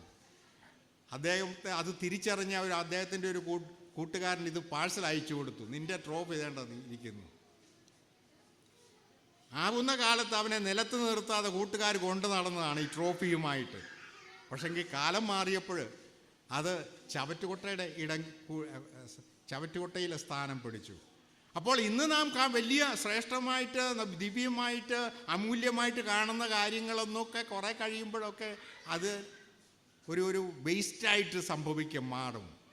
എന്നാൽ മാറ്റമില്ലാത്തത് പുല്ലുണങ്ങുന്നു, പൂവാടുന്നു, എന്നേക്ക് നിലനിൽക്കുന്നതിനെക്കുറിച്ച് ദൈവവചനം തന്നെ പറയുന്നു. ദൈവത്തിൻ്റെ വചനം എല്ലാം മാറിപ്പോകുമ്പോഴും ദൈവത്തിൻ്റെ വചനത്തിന് മാറ്റമില്ല. അതുകൊണ്ട് നമ്മൾ കൈമാറേണ്ടത് ഒന്ന് വേദപുസ്തകമല്ല, വിശ്വാസമാണ്, ക്രിസ്തീയ വിശ്വാസം. ക്രിസ്തീയ വിശ്വാസം 119 സങ്കീർത്തനത്തിൻ്റെ 54 വാക്യം, ഞാൻ പരദേശിയായി പാർക്കുന്ന വീട്ടിൽ നിന്റെ ചട്ടങ്ങൾ എൻ്റെ കീർത്തനമാകുന്നു. നമ്മളെല്ലാം പരദേശികളാണ്. ഇവിടെ ആയിരിക്കുന്നു, അവിടെ കുറച്ച് നാളത്തേക്കൊക്കെ കാണും, പിന്നെ നാളെ എവിടെ പോകും അല്ലേ? പരദേശിയായി പാർക്കുന്ന വീട്ടിൽ നിന്റെ ചട്ടങ്ങൾ എന്ന് പറഞ്ഞാൽ ദൈവത്തിൻ്റെ വചനം. ആ ദൈവത്തിൻ്റെ വചന കീർത്തനം എന്ന് പറയുന്നത് നമ്മുടെ പ്രമോദം, നമ്മുടെ സന്തോഷം, നമ്മുടെ ആനന്ദം ആയിത്തീരുക. അപ്പോൾ നമുക്ക് ഹെറിറ്റേജായിട്ട്, പൈതൃകമായിട്ട് പകർന്നു കൊടുക്കാനുള്ളത് വിശ്വാസമാണ്. ഈ അപ്പോസ്തലനായ പൗലോസ് തിമത്യോസിനെ കുറിച്ച് പറയുന്നത്, തിമത്യോസ് തൻ്റെ അഭിമാനമാണ്. തിമത്യോസ് നിർവ്യാജ വിശ്വാസത്തിൻ്റെ ഉടമയായിരുന്നു. എവിടെ കിട്ടിയത്? അതാദ്യം നിൻ്റെ വലിയമ്മ, പിന്നീട് അമ്മ. അപ്പം തിമത്യോസിന് കിട്ടിയത് യുനീക്ക അമ്മയിൽ നിന്നും, യുനീക്കയ്ക്ക് കിട്ടിയത് ലോബീസ് വലിയമ്മയിൽ നിന്നും. അപ്പോൾ ഈ റിലേ ഓടുമ്പോൾ ബാറ്റൺ കൈമാറുന്നത് പോലെ വിശ്വാസത്തിൻ്റെ ബാറ്റൺ കൈമാറുക, അത് താഴെ പോകരുത്. പലപ്പോഴും ഓട്ടത്തിൽ, ഈ പരക്കം പാച്ചിലിൽ ഈ ബാറ്റൺ കയ്യിൽ നിന്ന് വീണു പോകുന്നതാണ്. പിന്നെ അടുത്ത തലമുറയ്ക്ക് കൊടുക്കാനായിട്ട് ഒന്നുമില്ലാതെയാകുന്ന അവസ്ഥാവിശേഷം. അതുകൊണ്ട് നമ്മളുടെ ജീവിതം, നമ്മുടെ അസ്തിത്വം, നമ്മുടെ സാന്നിധ്യം തന്നെ മറ്റുള്ളവരെ എൻറിച്ച് ചെയ്യുക വിശ്വാസത്തിൻ്റെ വർധനവിന്, വളർച്ചയ്ക്ക് സഹായകരമായി തീരണം. കുടുംബം എപ്പോഴും അങ്ങനെ ആകണമെന്നില്ല. പഴയ നിയമത്തിൽ ഇയ്യോബിൻ്റെ കഥ നമുക്കറിയാം. ഇയ്യോബ് വിശ്വാസത്തിൻ്റെ രൂപത്തിൽ പറഞ്ഞാൽ പൂർണ്ണ ആൾരൂപമായിരുന്നു. പക്ഷെങ്കിൽ ഇയ്യോബിനും പ്രശ്നങ്ങളുണ്ടായി, പ്രതിസന്ധികളുണ്ടായി. നമുക്കറിയാം ഇയ്യോബിൻ്റെ കഥ. അപ്പോൾ ഭാര്യ തന്നെ പറഞ്ഞു, ഇനിയും ദൈവം എന്നൊക്കെ പറഞ്ഞ് ഇരിക്കുന്നത് എന്തിനാ അല്ലേ? ത്യജിച്ചുകളാ, വേണ്ടാന്ന് വെക്ക്. കാരണം ഇതെല്ലാം സംഭവിച്ചില്ലേ, ഇനി എന്താ? അങ്ങനെ ഒരു ദൈവം ഉണ്ടായിരുന്നെങ്കിൽ ഇതൊക്കെ എന്തുകൊണ്ട് സംഭവിച്ചു? നമുക്കും ഈ ചോദ്യം ഇത് തന്നെ ഒരു ഘട്ടത്തിൽ അല്ലെങ്കിൽ മറ്റൊരു ഘട്ടത്തിൽ നാമും നേരിടേണ്ടി വരുന്നു. ദൈവം ഉണ്ടെങ്കിൽ, ദൈവം എല്ലാം അറിയുന്നുവെങ്കിൽ, ദൈവം സ്നേഹിക്കുന്നുവെങ്കിൽ, കരുതുന്നുവെങ്കിൽ എന്താ പിന്നെ ഇതൊക്കെ എന്തുകൊണ്ട്? അതുകൊണ്ട് ഇയ്യോബിൻ്റെ ഭാര്യ പറഞ്ഞത്, വേണ്ടാന്ന് വെക്ക്, ത്യജിച്ചുകളാ, എന്നിട്ട് മരിക്ക്. അപ്പോൾ പിന്നെ ഇയ്യോബ് മറുപടി കൊടുത്ത് എന്താണെന്നൊക്കെ, നീ ഇതിന് പൊട്ടി സംസാരിക്കുന്ന പോലെ സംസാരിക്കരുത് അല്ലേ? അപ്പോൾ മറ്റുള്ളവർക്ക് നമ്മൾ ഇടർച്ചയാകുക എന്നുള്ളതല്ല അല്ലേ? ഇയ്യോബിൻ്റെ ഭാര്യ ഒരു ഇടർച്ച വെക്കുക, പക്ഷേ ഇയ്യോബ് പരാജയപ്പെട്ടു പോയില്ല അല്ലേ? മറ്റുള്ളവർക്ക് ഇടർച്ചയാകുക. യേശുക്രിസ്തുവിൻ്റെ മുമ്പിൽ അനേക പാപികളൊക്കെ വന്നല്ലേ, അല്ലേ, ബലമായിട്ട് വ്യഭിചാരിണിയൊക്കെ പിടിച്ചുകൊണ്ട് വന്നു. അപ്പോൾ കർത്താവ് അവരെയൊക്കെ ശിക്ഷ വിധിച്ചത്, കർത്താവ് എല്ലാം ഏറ്റവും വലിയ ശിക്ഷ, അവൻ്റെ കഴുത്തിൽ ഒരു തിരികല്ല് തട്ടി താഴ്ത്തിക്കളയണം. ആരെയാ? ഏത് പാപം ചെയ്തവരെയാ അല്ലേ? മോഷ്ടാക്കളെയോ കുലപാതകരെയോ ഒന്നും അങ്ങനെ ചെയ്യണമെന്നല്ല കർത്താവ് പറഞ്ഞത്. ആരാ? ഈ ചെറിയ വല്ലൊരുത്തിന് ഇടർച്ച വരുത്തുന്നവന് വലിയൊരു തിരികല്ല് കെട്ടി അവനെ താഴ്ത്തിക്കളയും. അപ്പം മറ്റുള്ളവർക്ക്, ചെറിയവരെന്ന് പറയുന്നത് കുഞ്ഞുങ്ങളാ ഉദ്ദേശിച്ചാകാം, അല്ലെങ്കിൽ വിശ്വാസത്തിൽ ദുർബലരായിട്ടുള്ളവരെ, ശൈശവ ദിശയിലായിരിക്കുന്നവരാകും. അതുകൊണ്ട് ഇടർച്ചയെന്ന് പറയുന്ന കർത്താവിനെ സംബന്ധിച്ചിടത്തോളം വലിയ കൊടുംപാതകം, ഒരിക്കലും ചെയ്യാൻ പാടില്ലാത്തത്. മറ്റുള്ളവർക്ക് ഒരിക്കലും നാം ഇടർച്ചയാകില്ല. അതുകൊണ്ട് പ്രസാദന ഒരു പറച്ചിലുണ്ട്, never be a stumbling block to others. Stumbling block എന്ന് പറയുന്നത് ഇടർച്ച, തട്ടി വീഴുന്ന കല്ല്. നമ്മൾ മൂലം മറ്റൊരാൾ തട്ടി വീഴാൻ പാടില്ല. Never be a stumbling block to others but B A stepping stone. Stepping stone എന്തുവാ അല്ലേ? പണ്ടൊക്കെ ഉണ്ട്, കയ്യാലയൊക്കെ വരുമ്പോഴല്ലേ നമ്മൾ കല്ലുണ്ട് ചവിട്ടി മുകളിലോട്ട് കയറാനായിട്ട്, കുത്തുകല്ലെന്നോ ഒക്കെ പറയും, ചവിട്ടുപടി. അപ്പോൾ ഒന്നിച്ചുള്ള ജീവിത പ്രയാണത്തിൽ മറ്റുള്ളവർക്ക് നമ്മൾ ഇടർച്ചയെ വരുത്തുകയല്ല, മറ്റുള്ളവർക്ക് നമ്മളൊരു സ്റ്റെപ്പിംഗ് സ്റ്റോൺ ആകുക. അതായത് ഉയരാനായിട്ട് നമ്മളൊരു മുഖാന്തരമാകുക, ചവിട്ടി ഉയരാനായിട്ട്. അതാ കുടുംബത്തിലെ ഉത്തരവാദിത്വം, കുടുംബാംഗങ്ങൾ, കുടുംബത്തിലെ മുതിർന്നവർക്ക് പ്രത്യേകിച്ചുള്ള ഉത്തരവാദിത്വം. നമുക്ക് പ്രയോറിറ്റീസൊക്കെ ഉണ്ടല്ലേ, മുൻഗണനകൾ. ഇന്ന് കുടുംബ ബന്ധങ്ങളൊക്കെ ഒത്തിരി എൻ്റെ മുമ്പിലുള്ള മുഖ്യ വിഷയം ഇന്നതാണെന്നൊക്കെ മുതിർന്നവരൊക്കെ പറയാറുണ്ട്. എന്താ പ്രയോറിറ്റി ഏത് അടിസ്ഥാനത്തിലാണ് നിശ്ചയിക്കുന്നത്? മുൻഗണന. നമ്മൾ ജീവിതത്തിൽ ഓരോ ദിവസവും പ്രഭാതം മുതൽ പ്രദോഷം വരെ ഒത്തിരി കാര്യങ്ങളുടെ പിന്നാലെ പോവുക. അർജൻറ്റായിട്ടുള്ളത്, എനിക്ക് അർജൻറ്റായിട്ട് ഇന്നിടം വരെ പോകണം, എനിക്ക് അർജൻറ്റായിട്ട് ഇന്നത് ചെയ്യണം. ഒത്തിരി കാര്യങ്ങൾ നമ്മൾ അർജൻറ്റ് പറയും. പക്ഷേ ഈ അർജൻറ്റായിട്ടുള്ള ചെയ്ത് പോകുമ്പോൾ വാട്ട് ഈസ് ദ ഇമ്പോർട്ടൻറ്റ് അത് വിട്ടുപോകും, മറന്നു പോകും. അർജൻറ്റും ഇമ്പോർട്ടൻറ്റും ഒന്ന് തന്നെയാണോ? അർജൻറ്റ് ആൻഡ് ഇമ്പോർട്ടൻറ്റ് ഒന്ന് തന്നെയാണോ? തിടുക്കത്തോടു കൂടി ചെയ്യേണ്ടത്, അത്യാവശ്യമായിട്ട് ചെയ്യേണ്ടത് അർജൻറ്റ്. ഇമ്പോർട്ടൻറ്റ് നമ്മൾ ഒത്തിരി കാര്യത്തിന് വേണ്ടി സമയം ചെലവഴിക്കുകയും നമ്മൾ അധ്വാനിക്കുകയും പ്രയത്നിക്കുകയും ഒക്കെ ചെയ്യുമ്പോൾ, അത് നമ്മുടെ കുടുംബത്തിലാണെങ്കിലും സഭയിലാണെങ്കിലും അല്ലേ, അല്ലെങ്കിൽ ഇടവകയിലാണെങ്കിലും സഭ പൊതുവിലാണെങ്കിലും എന്തൊക്കെയോ കാട്ടിക്കൂട്ടുന്നു. ഒരു ചോദ്യമുള്ള, what is the point after all? എന്തിനു വേണ്ടി ഇതൊക്കെ? എന്തിനു വേണ്ടിയാണ്? ഇതിൻ്റെയൊക്കെ ഉദ്ദേശം എന്തുവാ? അപ്പോൾ അതാ ഇമ്പോർട്ടൻ്റ് ആയിട്ടുള്ളത് അല്ലേ. ജീവിക്കുവാൻ വേണ്ടിയുള്ള ബദ്ധപ്പാടിൽ what is after all life? ജീവിതം എന്തുവാ? ജീവിക്കുവാൻ വേണ്ടിയുള്ള ബദ്ധപ്പാടിൽ ജീവിക്കാൻ മറന്നു പോകുന്നു എന്ന് പറയാം. അപ്പോൾ വിശ്വാസമാണ് നമ്മെ നിലനിർത്തേണ്ട. കുഞ്ഞുങ്ങൾ ചിലപ്പോൾ ചോദിച്ചോ, ഈ ഹൈടെക് യുഗത്തിൽ ദൈവവിശ്വാസം എന്നൊക്കെ പറയുന്നത് ആർക്ക് വേണം? എല്ലാം ഇന്ന് എന്താ ഫിംഗർ ടിപ്സിൽ എല്ലാം സാധിക്കുമെങ്കിൽ ദൈവത്തിൻ്റെ ആവശ്യം എന്തുവാ? ദൈവത്തിൻ്റെ സ്ഥാനം എവിടെയാണ്? അതെ, അപ്പം പ്രായമുള്ള ആരോ പറഞ്ഞു, എല്ലാം നമുക്ക് ഡൗൺലോഡ് ചെയ്യാം, പക്ഷെങ്കിൽ ഈ വയറ്റിലോട്ട് ചെല്ലാനുള്ളതൊന്നും ഡൗൺലോഡ് ചെയ്തെടുക്കാനൊക്കത്തില്ല അല്ലേ. എല്ലാം ഡൗൺലോഡ് ചെയ്തെടുക്കാം. അല്ലെങ്കിൽ വിശപ്പ് പോകണമെങ്കിൽ എന്താ, ഈ മണ്ണിൽ വിളയുന്ന സാധനങ്ങൾ വല്ല കപ്പയോ കാച്ചിലോ അല്ലെ നെല്ലോ ഒക്കെ കിട്ടിയെങ്കിൽ വിശപ്പ് മാറുകയുള്ളൂ. അപ്പോൾ അതല്ല, അതിനേക്കാളൊക്കെ ജീവിതത്തിൽ നിർണായകമായ സംഗതികൾ ആണ് മനുഷ്യജീവിതമാക്കുന്നത്. നിർണായകമായിട്ടുള്ളത് അത് ദൈവവിശ്വാസമാണ്. നമ്മെ ജീവിതത്തിൽ നിലനിർത്തുന്നത് ദൈവവിശ്വാസമാണ് അല്ലേ. നമ്മുടെ ആരോഗ്യം ക്ഷയിക്കാൻ എന്തോ സമയം വേണം, നമ്മുടെ പണം ഇല്ലാതാകാൻ എന്തോ സമയം വേണം, നമ്മുടെ വിഭവങ്ങൾ ഇല്ലാതാവാൻ, നമ്മുടെ മാനസിക സന്തുലിതാവസ്ഥ നഷ്ടപ്പെടാൻ എന്തോ സമയം വേണം. അപ്പോൾ എല്ലാ ജീവിതത്തിൻ്റെ വൈഷമ്യങ്ങളെയും വൈതരണികളുടെയും പ്രതിസന്ധികളുടെയും പ്രയാസങ്ങളുടെയും മധ്യത്തിൽ നമ്മെ നിലനിർത്തുന്നത് ദൈവവിശ്വാസമാണ്. അതുകൊണ്ട് പൗലോസ് പറയാൻ, എൻ്റെ പ്രിയ സഹോദരൻ, നിങ്ങൾ ഉറപ്പുള്ളവരും കുലുങ്ങാത്തവരും അല്ലേ, അത് സാധിക്കും. ഉറപ്പുള്ളവരും കുലുങ്ങാത്തവരുമായിട്ട് നിലനിൽക്കണമെങ്കിൽ ദൈവം വേണം, ദൈവവിശ്വാസമാണ് അല്ലേ. നമ്മൾ പാടും, എന്നാശ യേശുവിൽ തന്നെ വെറും മണൽ മറ്റുള്ള ഇടം അല്ലേ, കല്ലോല ജാലം പൊങ്ങട്ടെ. അപ്പോൾ നമുക്ക് വേണ്ടത് അല്ലേ, നഷ്ടപ്പെടാതെ കാത്തു സൂക്ഷിക്കേണ്ടത് ദൈവവിശ്വാസമാണ്. തലമുറകളിലൂടെ പകർന്നു കൊടുക്കേണ്ടത് ദൈവവിശ്വാസമാണ്. രണ്ടാമത് ഡിസിപ്ലിൻ. ഒന്നാമത് പറയുന്നത് ഫെയ്ത്ത് ഇൻ ഗോഡ്. ഡിസിപ്ലിൻ എന്ന് പറഞ്ഞാൽ അല്ലേ, അച്ചടക്കമെന്നോ ശിക്ഷണമെന്നോ ഒക്കെ തൽക്കാലം പറയാം. ഈ നല്ല ശീലം രൂപപ്പെടേണ്ടത് ഇവിടെയാണ്. സ്കൂളിൽ ചെന്നാൽ നല്ല ശീലത്തിന് വിപരീതമായിട്ട് എന്തെങ്കിലും കാണിച്ചാൽ, പണ്ടായിരുന്നെങ്കിൽ വടി വെച്ചുള്ള അടി ഉണ്ടായിരുന്നു, ഇപ്പം വടി വെച്ചുള്ള അടിയൊന്നും ഇല്ലെങ്കിലും അല്ലേ. അവിടെ നല്ല ശീലങ്ങൾ രൂപപ്പെടാൻ സഹായകരമാകണം. നല്ല ശീലങ്ങൾ രൂപപ്പെടേണ്ടത് ഭവനങ്ങളിലാണ്. സാറിന് പറയും അല്ലേ, ഈ so a thought you reap an action അല്ലേ.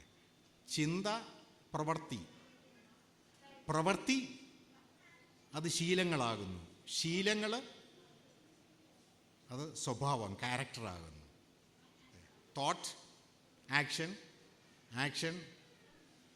Habit, character, and character determines your ultimate destiny അല്ലേ.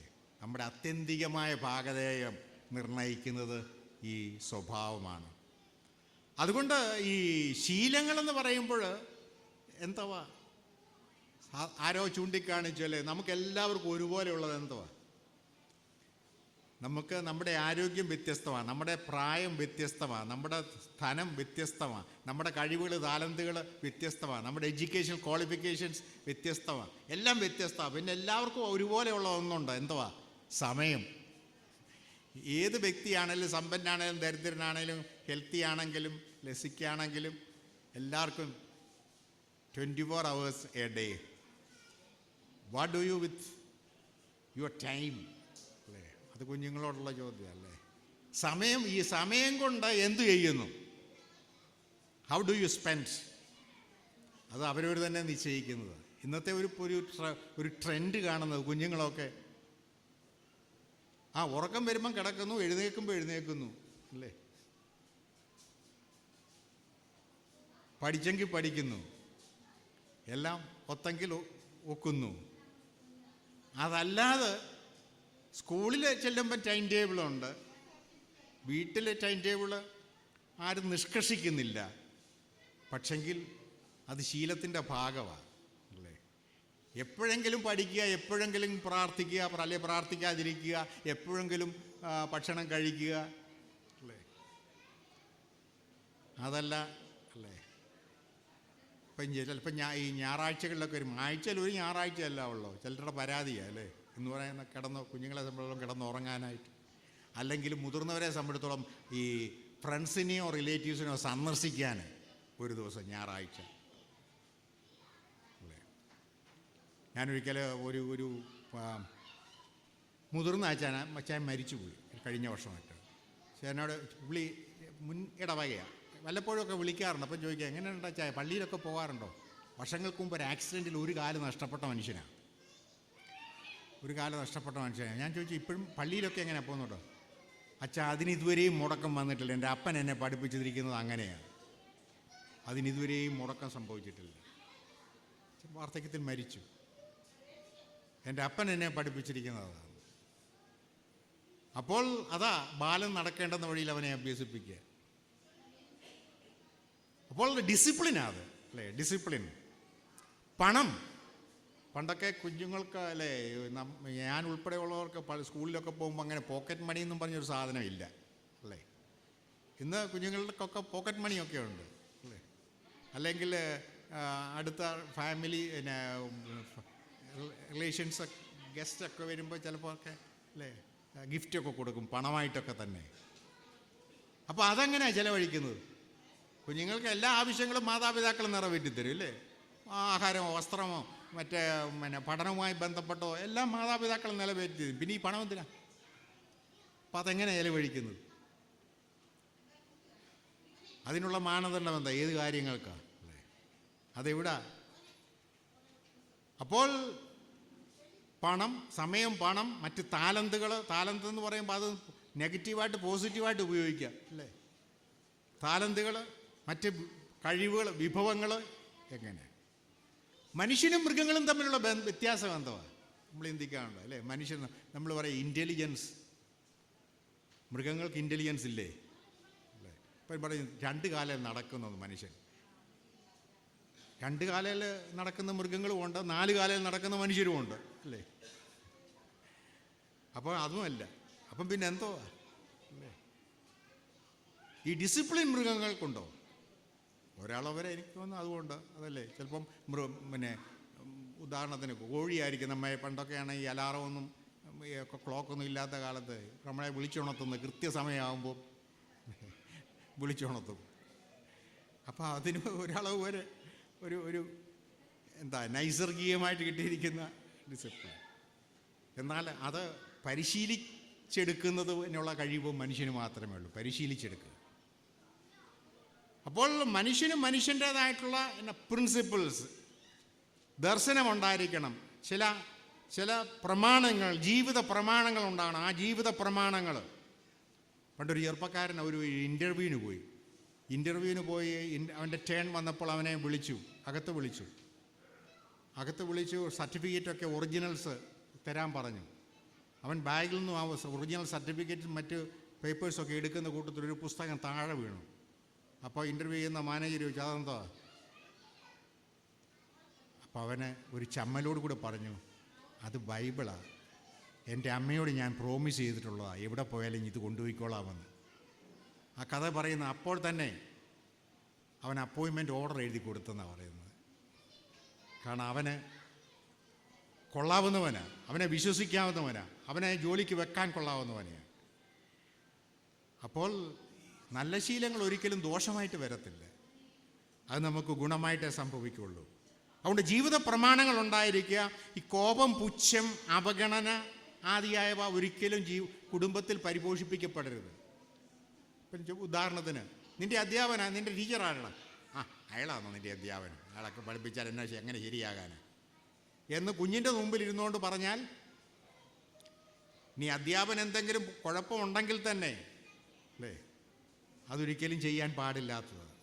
അധ്യാപനം എന്നുള്ള ആരെയാണെങ്കിലും അല്ലേ പുച്ഛിക്കുക, അവഗണിക്കുക, അനാദരിക്കുക ചെയ്യുന്നത് അത് മനുഷ്യത്വത്തിൻ്റെ ലക്ഷണമല്ല.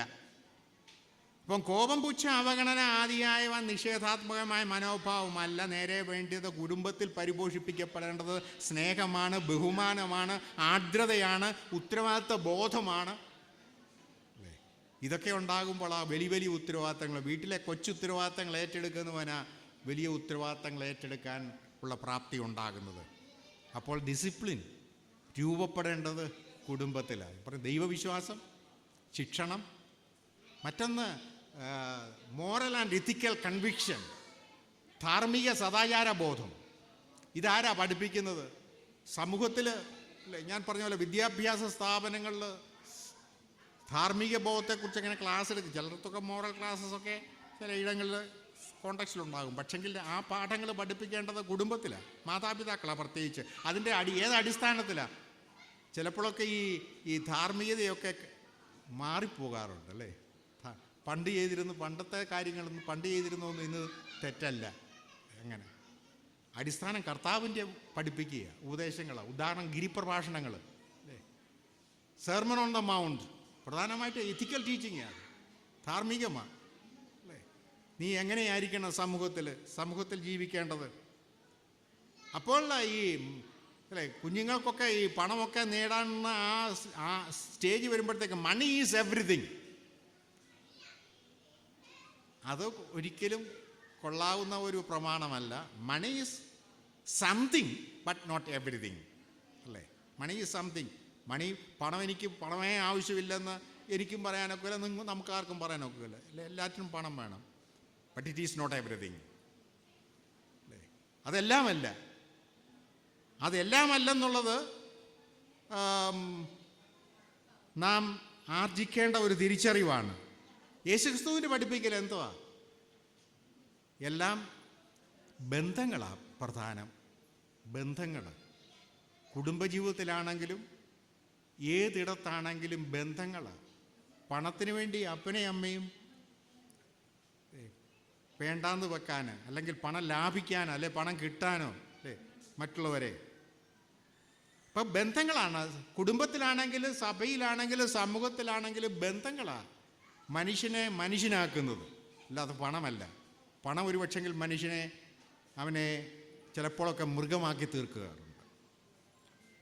ഏതു മാർഗത്തിലൂടെയും കാര്യം നേടുക, നടത്തുക, അത് ചിലരുടെ പ്രമാണമാണ്. ഏത് മാർഗം തന്നെ the end justifies the means എന്നുള്ളത് അംഗീകരിക്കാൻ പറ്റുകയില്ല അല്ലേ. മീൻസ് ജസ്റ്റിഫൈസ് ദി എൻഡ് അല്ലേ. ഏത് മാർഗത്തിലൂടെയും. ഈ അടുത്ത കാലത്തൊക്കെ നമ്മൾ ഒത്തിരിയൊക്കെ കേട്ടിട്ടുണ്ടല്ലേ, ഈ ഡിഗ്രി പാസ്സാകാതെ തന്നെ PGക്ക് അഡ്മിഷൻ വാങ്ങുക. അപ്പോൾ ഓരോ വിമർശനങ്ങൾ വരും അല്ലേ.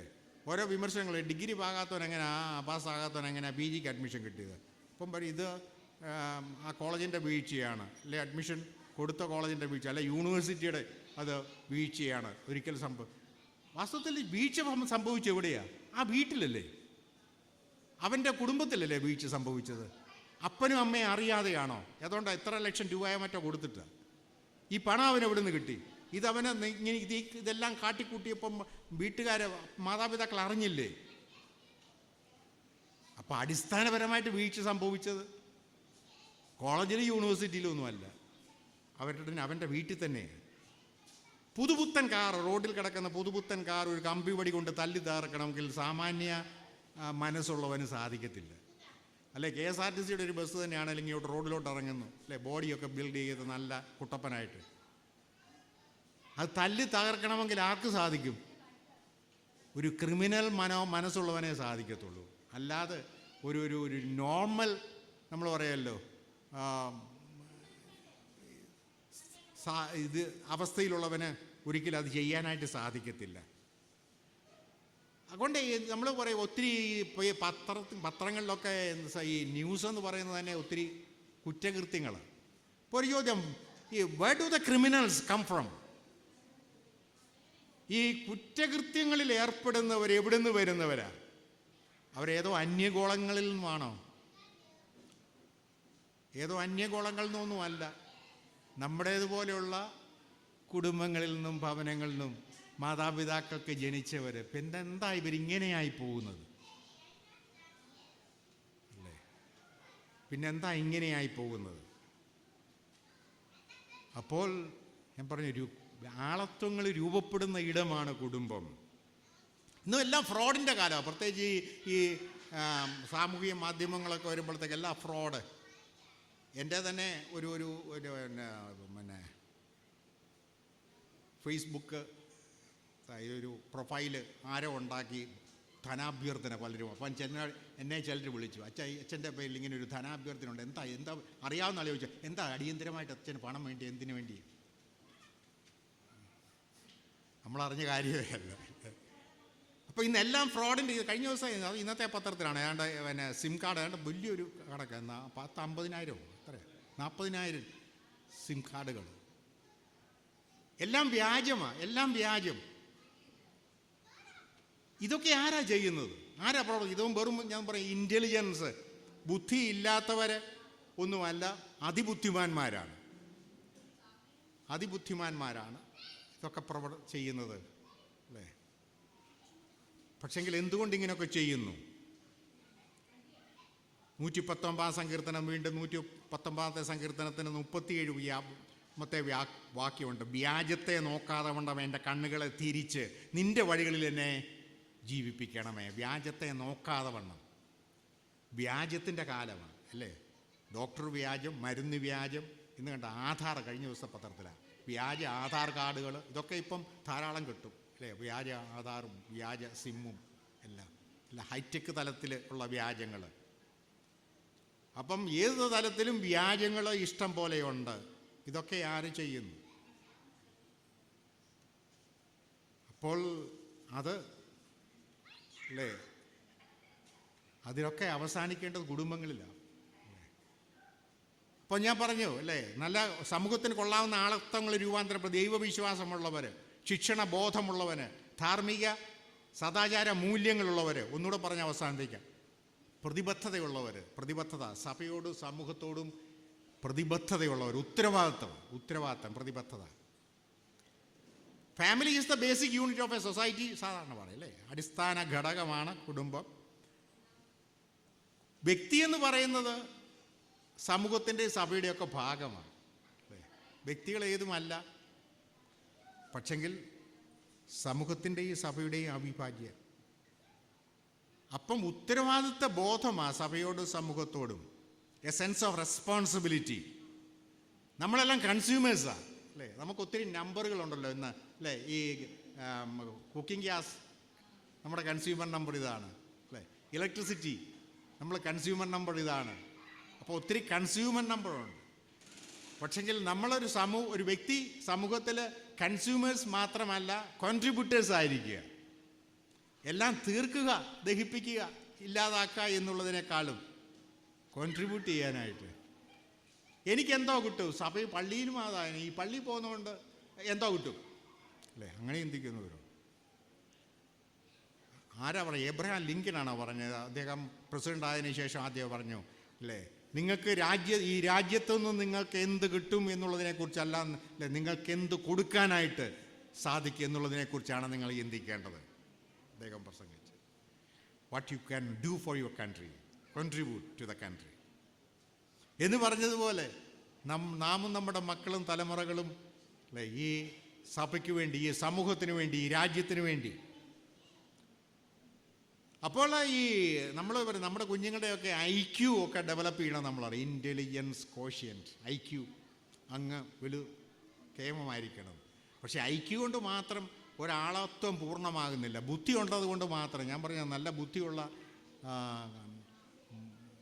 വ്യാജനുമാകാം അല്ലേ? IQ മാത്രമല്ല, തന്നെ EQ വേണം, ഇമോഷൻ, അവൻ്റെ വൈകാരികമായുള്ള സ്ഥിതി. EQ വേണം, SQ വേണം, സോഷ്യൽ കോഷ്യൻറ്റ്. സമൂഹത്തിൽ ചിലരുണ്ട് എത്ര വലിയ ബുദ്ധിമാന്മാരാണ്, പക്ഷേ ആരോടും ഇടപെടാൻ കൊള്ളത്തില്ല. പിന്നെ ഉണ്ട് AQ, അഡാപ്റ്റബിലിറ്റി കോഷ്യൻറ്റ്. ഒത്തിരി കാര്യങ്ങൾ ഇതെല്ലാം ചേരുമ്പോഴാണ് ഒരാളുടെ പൂർണ്ണമാകുന്നത്. ഇൻഡിവിജ്വലിസം ചിലരുടെ പ്രമാണം അതാ. ഞാൻ എൻ്റെ കാര്യങ്ങളൊക്കെ ഞാൻ തീരുമാനിക്കും, ആരും എന്നോട് ചോദിക്കാൻ വരണ്ട, അതൊക്കെ ഞാൻ ചെയ്തോളാം, തീരുമാനിച്ചോളാം. എനിക്ക് പണമുണ്ട്, ഞാൻ വാങ്ങും. പക്ഷേ നമുക്കറിയാം, നമ്മുടെ രാവിലെ നമ്മളൊരു കപ്പ് ചായ കുടിക്കുമ്പോൾ എൻ്റെ പണം കൊണ്ട് മേടിച്ചതാണ് ചായ, പഞ്ചസാര, പാലെങ്കിൽ അതിൻ്റെയൊക്കെ പിന്നിൽ എത്രയോ കാര്യങ്ങളുടെ അധ്വാനങ്ങളുണ്ട് അല്ലേ, എത്രയോ കാര്യങ്ങൾ. അപ്പോൾ ഇൻഡിവിജ്വൽസും അങ്ങനെ ഒരു പ്രമാണം അസാധ്യം. അത് സ്വാർത്ഥതയാണ്, അത് സ്വാർത്ഥതയാണ്. ഐ ഡോണ്ട് കെയർ എന്നുള്ളതല്ല കർത്താവിൻ്റെ പ്രമാണം. I do care. അതുകൊണ്ടാണ് ദൈവം തൻ്റെ പുത്രനെ ലോകത്തിലേക്ക് അയച്ചത്. I do care for the humanity, മനുഷ്യന് വേണ്ടി. അപ്പോൾ ഈഗോ വെച്ച് നടന്നുകൊണ്ട് ഒരിട്ടും കാര്യമൊന്നുമില്ല. Ego, I am something, ego അല്ല, ശരിക്കും ഒരു സെൽഫ് അണ്ടർസ്റ്റാൻഡിങ്. ഞാൻ ആഫ്റ്റർ ഓൾ ഹൂവാമായി, ഞാൻ ആരാ, എൻ്റെ അടുത്തിരിക്കുന്നവൻ ആരാ, ആ തിരിച്ചറിവുണ്ടാകണം. അപ്പോൾ അവനെ നമ്മുടെ ആവശ്യത്തിനായിട്ട് ഉപയോഗിക്കുകയോ ചൂഷണം ചെയ്യുകയോ അവനെ മേലെ ഭരണം നടത്തുകയോ അല്ല, അവനുമായിട്ട് സഹവർത്തിത്വമായി എത്രത്തോളം അവനെ സഹായിക്കാനായിട്ട് സാധിക്കും. അതുകൊണ്ട് ഇതാ കുടുംബം പരിശീലന കളരിയാണ്. ഞാൻ 3-4 കാര്യങ്ങൾ പെട്ടെന്ന് പറഞ്ഞത്. ദൈവവിശ്വാസം പരിപോഷിപ്പിക്കപ്പെടണം, അവിടെ പകർന്നു കൊടുക്കണം. അച്ചടക്ക ബോധമുണ്ടാവണം, നൽകണം. ധാർമ്മിക സദാചാര മൂല്യബോധം, സമൂഹത്തോട് സഭയോടുള്ള ഉത്തരവാദിത്തം, കടപ്പാട്, കമ്മിറ്റ്മെൻറ്റ്, പ്രതിബദ്ധത, നല്ല പൗരം. അതാണ് ഞാൻ പറഞ്ഞു തുടങ്ങി. നിലവാരമെന്ന് നമുക്കൊരു നിലവാരമുണ്ട്. ആ നിലവാരത്തിൽ നിന്ന് ആരും താണുപോകാനായിട്ട് ഇടയാവരുത്. ആ നിലവാരം കൂടുതൽ ഉയരത്തിലേക്ക് കൊണ്ടുപോകാൻ ദൈവം തൻ്റെ പരിശുദ്ധാത്മാവിനാൽ നമ്മെ എല്ലാവരെയും, പ്രത്യേകിച്ച് പന്നിക്കുഴി കോഴികുന്നത്ത് കുടുംബയോഗത്തെ സഹായിക്കട്ടെ, ദൈവം ആശീർവദിക്കട്ടെ എന്ന് ആശംസിച്ചുകൊണ്ട് ഈ വർഷത്തെ 13ാമത് പന്നിക്കുഴി കോഴികുന്നത്ത് കുടുംബയോഗം ഉദ്ഘാടനം ചെയ്യപ്പെട്ടതായി പിതാവിൻ്റെയും പുത്രൻ്റെയും പരിശുദ്ധാത്മാവിൻ്റെ നാമത്തിൽ പ്രസ്താവിച്ചുകൊണ്ട് എൻ്റെ വാക്കുകൾ സംഭരിക്കുന്നു. നന്ദി, നമസ്കാരം.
Put on the full armor of God.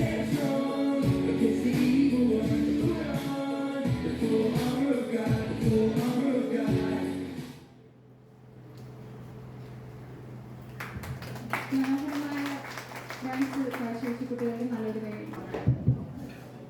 മനുഷ്യ, നിന്റെ നിത്യത എവിടെ? സ്വർഗത്തിലോ നരകത്തിലോ? എങ്ങനെയെങ്കിലും കുറെ കാലം സന്തോഷകരമായ ജീവിതം നയിച്ച് ഈ ലോകത്തിൽ നിന്ന് മാറ്റപ്പെട്ടാൽ സ്വർഗം ലഭിക്കുമെന്നാണോ നാം ചിന്തിക്കുന്നത്? എങ്കിൽ തെറ്റി. ചിന്തിപ്പിക്കുകയും ചിരിപ്പിക്കുകയും ചെയ്യുന്ന സ്കിറ്റുമായി നിങ്ങൾക്ക് മുമ്പിൽ എത്തുന്നു Shalu, Rekha, Raina, Shima, Johan, Juan, Sajan, Juhana, Jubin, Gloria and Sachu.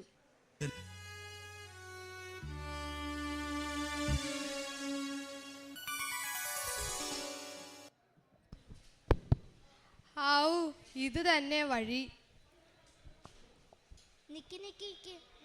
എങ്ങോട്ടാ?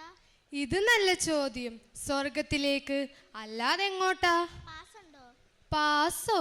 ഹൗ, ഇവിടെ റേഷൻ കാർഡിന് എന്താ ഇത്ര ഡിമാൻഡ്? അതൊന്നും ഇങ്ങോട്ട് വരുമ്പോ തന്നുവിടില്ല മോനെ. ഇങ്ങോട്ട് കടക്കാനുള്ള പാസ് ഉണ്ടോന്നാ ചോദിച്ചത്. ഐഡന്റിറ്റി കാർഡാ? അല്ല അമ്മൂമ്മേ. അമ്മൂമ്മയോ? അമ്മൂമ്മ നിന്റെ? സോറി ചേട്ടത്തി. ആ, അങ്ങനെ വിളി. ആയിരിക്കുന്ന ആളെ കണ്ടോ? അദ്ദേഹമാണ് വിശുദ്ധ പത്രോസ്. അദ്ദേഹത്തിന്റെ അടുത്ത് പോയി പറഞ്ഞ അദ്ദേഹം അകത്തേക്ക് കടക്കാനുള്ള NIC കിട്ടും. ഇതങ്ങ് നേരത്തെ പറഞ്ഞ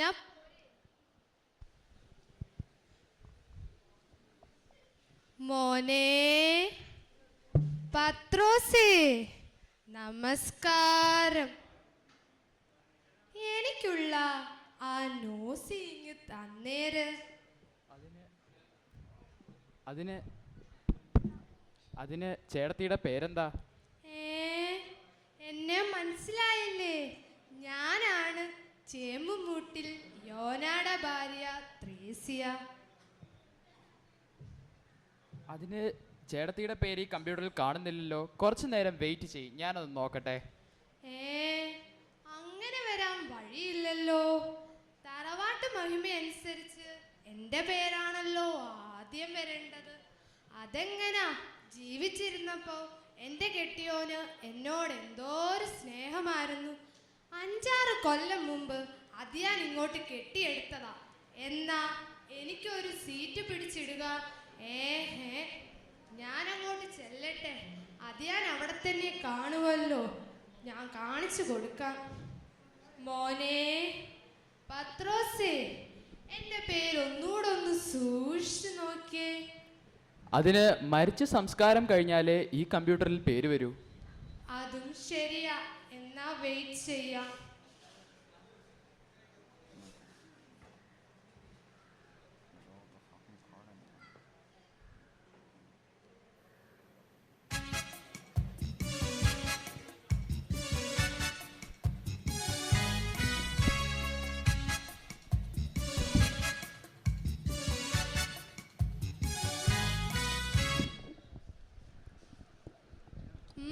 എന്തു പറ്റി? ഓ, ഒന്നും പറയണ്ട. ഒരു മോഷണക്കേസ് പിടിച്ചതാ. അപ്പൊ കള്ളനല്ലേ? ദേ, അങ്ങനെ പറയില്ല, അതെന്റെ തൊഴില്. ഓ ശരി. എന്നിട്ട്? ഒരു അമേരിക്കക്കാരൻ്റെ വീട്ടിൽ കയറി 50,000 രൂപ കിട്ടി. പോകുന്ന വഴിക്കോ ഒരു കുരുത്തം കെട്ട തള്ള ഉറക്കത്തിൽ നിന്ന് ചാടി എണ്ണീട്ട് വന്നു. തള്ളയുടെ കഴുത്തിലോ 10-12 പവൻ്റെ താലിമാലി. ഞാനത് പൊട്ടിക്കാൻ കഴുത്തിലേക്ക് കൈവച്ചതും എന്തോ ഒരു സാധനം എടുത്ത് എൻ്റെ തലക്കിട്ട് ഒരു ഒറ്റ അടി. കുറേ നാൾ കഴിഞ്ഞ് ഈ മുറിവ് കണ്ട് പോലീസുകാരെന്നെ പൊക്കി. ലോക്കപ്പിലിട്ട് അടിച്ചടിച്ച് അതുവരെയുള്ള എല്ലാ കളവ് കേസും എൻ്റെ തലയിലാക്കി. മറുമത്ത് കിട്ടിയ ഒരടി. ഞാൻ ലോക്കപ്പിൽ കടന്ന് പെടഞ്ഞ് മരിച്ചു. നല്ലൊരു മനുഷ്യനെ പോലീസുകാർ ലോക്കപ്പിലിട്ട് അടിച്ചു കൊന്നു എന്നും പറഞ്ഞ് ഇപ്പം രാഷ്ട്രീയക്കാരൊക്കെ സമരത്തിലാണ്. ഓഹോ, അപ്പൊ നീയാണല്ലേ എൻ്റെ വീട്ടിൽ കയറി 50,000 രൂപ മോഷ്ടിച്ചത്. നിനക്ക് എൻ്റെ താലിമാലം വേണം അല്ലേടാ? നിക്കടാ അവിടെ. നിക്കടാ. കോഴിക്കോട്ടിൽ അവറാൻ മകൻ റബ്ബായ്, ഞാനാ നിങ്ങൾക്ക് നരകത്തിലേക്ക് പോകാം. നരകത്തിലോട്ടോ? അല്ലടാ, സ്വർഗത്തിലേക്ക്. നിങ്ങൾ അസൂയപ്പെടുകയും കൊല്ലുകയും ചെയ്തു. ലോകത്തോടുള്ള മൈത്രി ദൈവത്തോടുള്ള ശത്രുതയാണ്. വഞ്ചിച്ചും കലഹിച്ചും മോഷ്ടിച്ചും നിന്നെ പോലെയുള്ള സ്വാർത്ഥമതികൾക്ക് സ്വർഗത്തിൽ ഇടമില്ല. നിന്നെ പോലെ തന്നെ നിന്റെ അയൽക്കാരനെയും സ്നേഹിക്കണം എന്ന ദൈവവചനം അനുസരിക്കാതെ നീ തന്നെ സ്വർഗത്തിലേക്കുള്ള നിന്റെ പ്രവേശനം നിഷേധിച്ചിരിക്കുന്നു.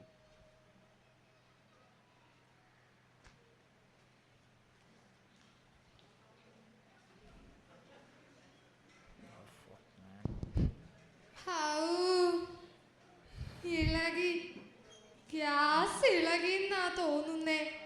മോനെ പത്രോസേ, എന്റെ പേര് ഒന്നൂടെ ഒന്ന് നോക്കിക്കേ. ഇല്ല,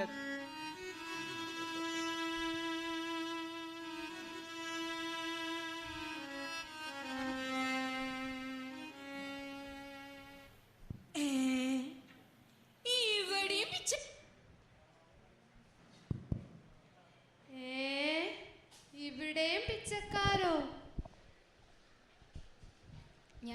എനിക്ക് അങ്ങോട്ട് മാറി നിക്കടാ. നിനക്ക് തരാൻ എന്റെ കയ്യിൽ ഒന്നുമില്ല. അതല്ല, സ്വർഗത്തിലേക്കുള്ള വഴി. സ്വർഗത്തിലേക്കൊന്നും ഈ വക പരിപാടി നടക്കില്ല. തന്നെ പോലുള്ള ദരിദ്രവാസിക്ക് കേറാൻ പറ്റിയ സ്ഥലമല്ലിത്. സംശയമുണ്ട്, ആ ഇരിക്കുന്ന പത്രോസിനോട് ചോദിച്ചോളൂ. സാറേ, ഞാനൊരു സമ്പന്നനായിരുന്നു. ജീവിച്ചിരുന്നപ്പോൾ വേദനിക്കുന്നവർക്കും ദുരിതം അനുഭവിക്കുന്നവർക്കും ഞാൻ വാരിക്കോരി കൊടുത്തു. അവസാനം ഞാനൊരു ദരിദ്രനായി, യാചകനായി പട്ടിണി കിടന്നു മരിച്ചു. ഭൂമിയിൽ ഒരു സമ്പാദ്യവുമില്ലാത്ത എനിക്ക് ഇവിടെയെങ്കിലും ഒരിടം തരണേ. ദരിദ്രരെ, നിങ്ങൾ ഭാഗ്യവാന്മാർ. ദൈവരാജ്യത്തിന് അവകാശികളാകുവാൻ ദൈവം നൽകുന്ന പ്രത്യേക ആനുകൂല്യമാണ് ദാരിദ്ര്യം. ആനന്ദം അനുഭവിച്ച് ദൈവത്തിൽ പൂർണ്ണമായ ആശ്രയം വെച്ചുകൊണ്ടും തങ്ങളുടെ വിശ്വാസ ജീവിതം നയിച്ചതിന് സമാനമായി നിനക്ക് ഒരുക്കിയിരിക്കുന്ന നിത്യസമാധാനത്തിലേക്ക് പ്രവേശിച്ചു കൊള്ളുക. നീ ഭൂമിയിൽ അനുഭവിച്ച ദാരിദ്ര്യം നിന്നെ ഇവിടെ ധനികനാക്കുന്നു. മരിക്കുമ്പോഴാണ് നമ്മൾ നിത്യജീവിതത്തിലേക്ക് പ്രവേശിക്കുന്നത്. പ്രവേശിച്ചു കൊള്ളുക.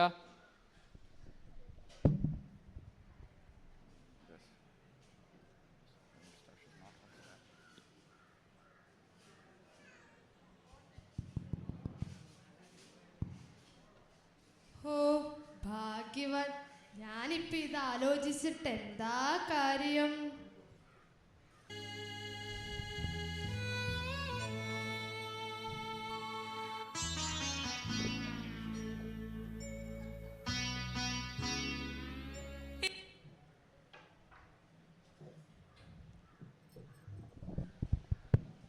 മോൾ എന്താ ഇത്ര നേരത്തെ ഇങ്ങു പോന്നത്? ഞാൻ എൻ്റെ വീടിൻ്റെ മുറ്റത്ത് ഒറ്റയ്ക്ക് കളിച്ചുകൊണ്ടിരിക്കുവായിരുന്നു. പെട്ടെന്നൊന്ന് വണ്ടി വന്ന് അതിനകത്തെ കുറേ ആൾക്കാർ എന്നെ ഏതോ സ്ഥലത്തോട്ട് കൊണ്ടുപോയി. എന്നെ എന്തൊക്കെ ചെയ്ത് അവസാനം എന്നെ ഇല്ലാണ്ടാക്കി.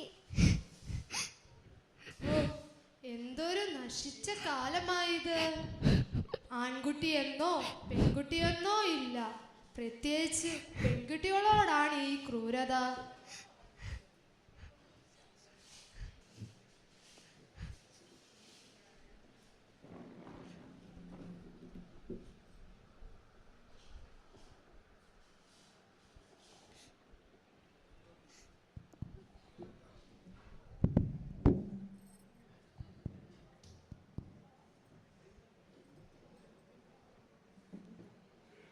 മോനെ പത്രോസേ, നിങ്ങൾ എന്തിനാ ആ കുട്ടി വന്നപ്പോ എണ്ണീച്ച് ഒന്ന് വണങ്ങിയത്? ഇങ്ങനെയുള്ള കുട്ടികൾ ദൈവതുല്യരാണ്. ദൈവരാജ്യം ഇങ്ങനെയുള്ളവരുടേതാണ്.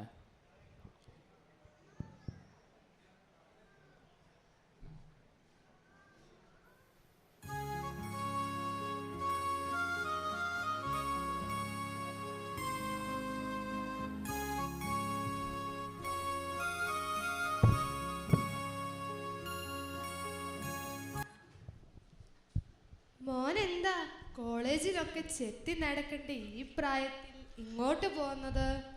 കൂട്ടുകാരിൽ നിന്ന് പഠിച്ച ദുശീലമാണ് ജീവിച്ചു കൊതു തീരും മുമ്പ് എന്നെ ഇവിടെ എത്തിച്ചു. ഒരു യുവാവായ നിനക്ക് എന്തു ദുശീലമാണ്? ഞാനൊരു MCOM വിദ്യാർത്ഥിയാണ്. ഹാൻഡ്സും പാൻപരാഗും ഞാൻ സ്ഥിരമായി ഉപയോഗിച്ചു. കുറേ പേരിന് ഉപദേശിച്ചിട്ടും ഞാൻ അത് തുടർന്നു. അങ്ങനെ ഞാനൊരു രോഗിയായി. എൻ്റെ മാതാപിതാക്കൾ ജീവിതകാലം മുഴുവൻ ബുദ്ധിമുട്ടി സമ്പാദിച്ച് 8 ലക്ഷം രൂപ എൻ്റെ ചികിത്സയ്ക്ക് വേണ്ടി ചിലവാക്കി. പക്ഷെ ഞാൻ രക്ഷപ്പെട്ടില്ല. ഓ, അനുഭവിച്ചോ.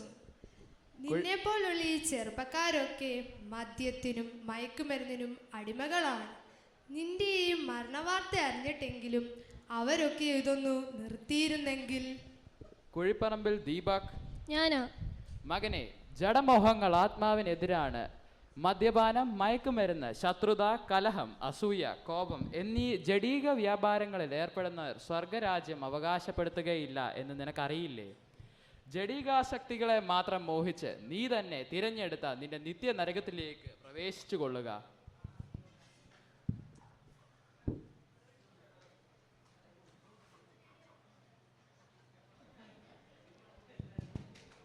മോനെ, കുറേ നേരമായില്ലേ ഞാൻ വന്നിട്ട്, ഇതുവരെയും എൻ്റെ പേര് വിളിച്ചില്ല. എന്താ, ഒന്ന് നോക്കിക്കേ. ത്രേസി ചേട്ടത്തി, നിങ്ങൾ ഭൂമിയിൽ ചെയ്ത കൊച്ചു കൊച്ചു പാപങ്ങളുടെ ഫലമായി നിങ്ങളുടെ പേര് അവസാന വിധിയുടെ കണക്ക് പുസ്തകത്തിൽ വന്നിട്ടില്ല. നിരന്തരമായ പ്രാർത്ഥന മാത്രമാണ് അതിന് പോം വഴി. നിങ്ങൾ കഴിയുന്ന കാലത്ത് അത് ചെയ്തുമില്ല. അതുകൊണ്ട് നിങ്ങളുടെ ആത്മാവിന് ശാന്തി ലഭിക്കേണ്ടതിന് സ്ഥിരമായ ശുദ്ധീകരണ സ്ഥലത്ത് കിടന്ന് വിലപിച്ചു കൊള്ളുക.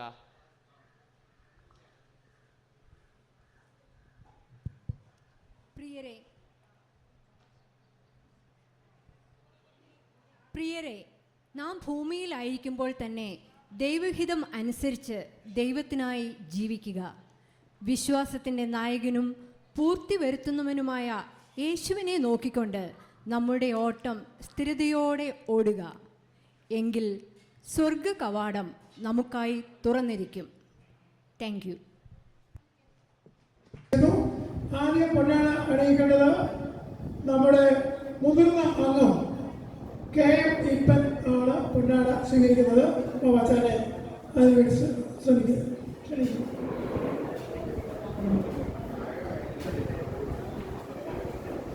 അപ്പോൾ എഴുതേക്കാൻ പറ്റുമെങ്കിൽ എഴുതേക്കുക.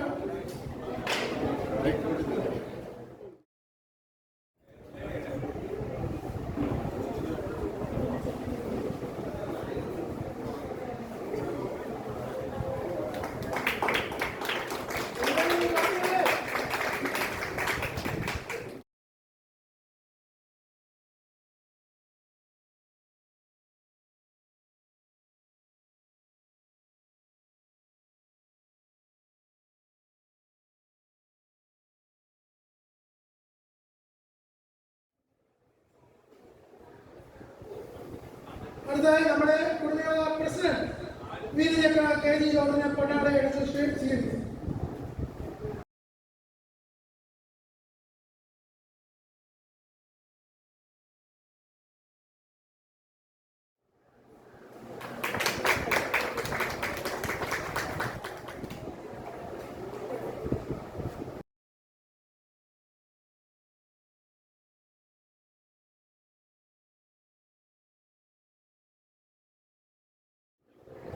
അടുത്ത മുതിർന്ന അംഗം തോമസ് മാത്യു ജോളിച്ചാനെ ഇപ്പോൾ പൊന്നാട അണിയിച്ച് സ്വീകരിക്കുന്നു. മുമ്പ് ആരാണൊക്കെ KBOനെ പറയുന്നത് എന്താണ്?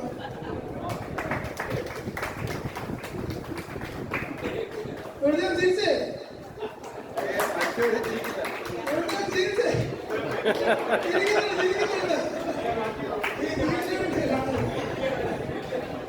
ഓക്കെ ഓക്കെ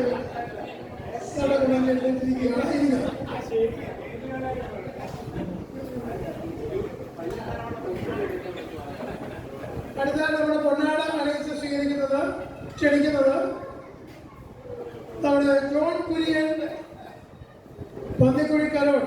ആരെങ്കിലും പിടിക്കണേ, ഒന്ന് പിടിക്കണം. ഒരാളൊന്ന് പിടിക്കാൻ മുമ്പോട്ട് വരാം. എങ്കിലും പുറകെ പിടിച്ചോ, ഒന്ന് പിടിച്ചോണേ.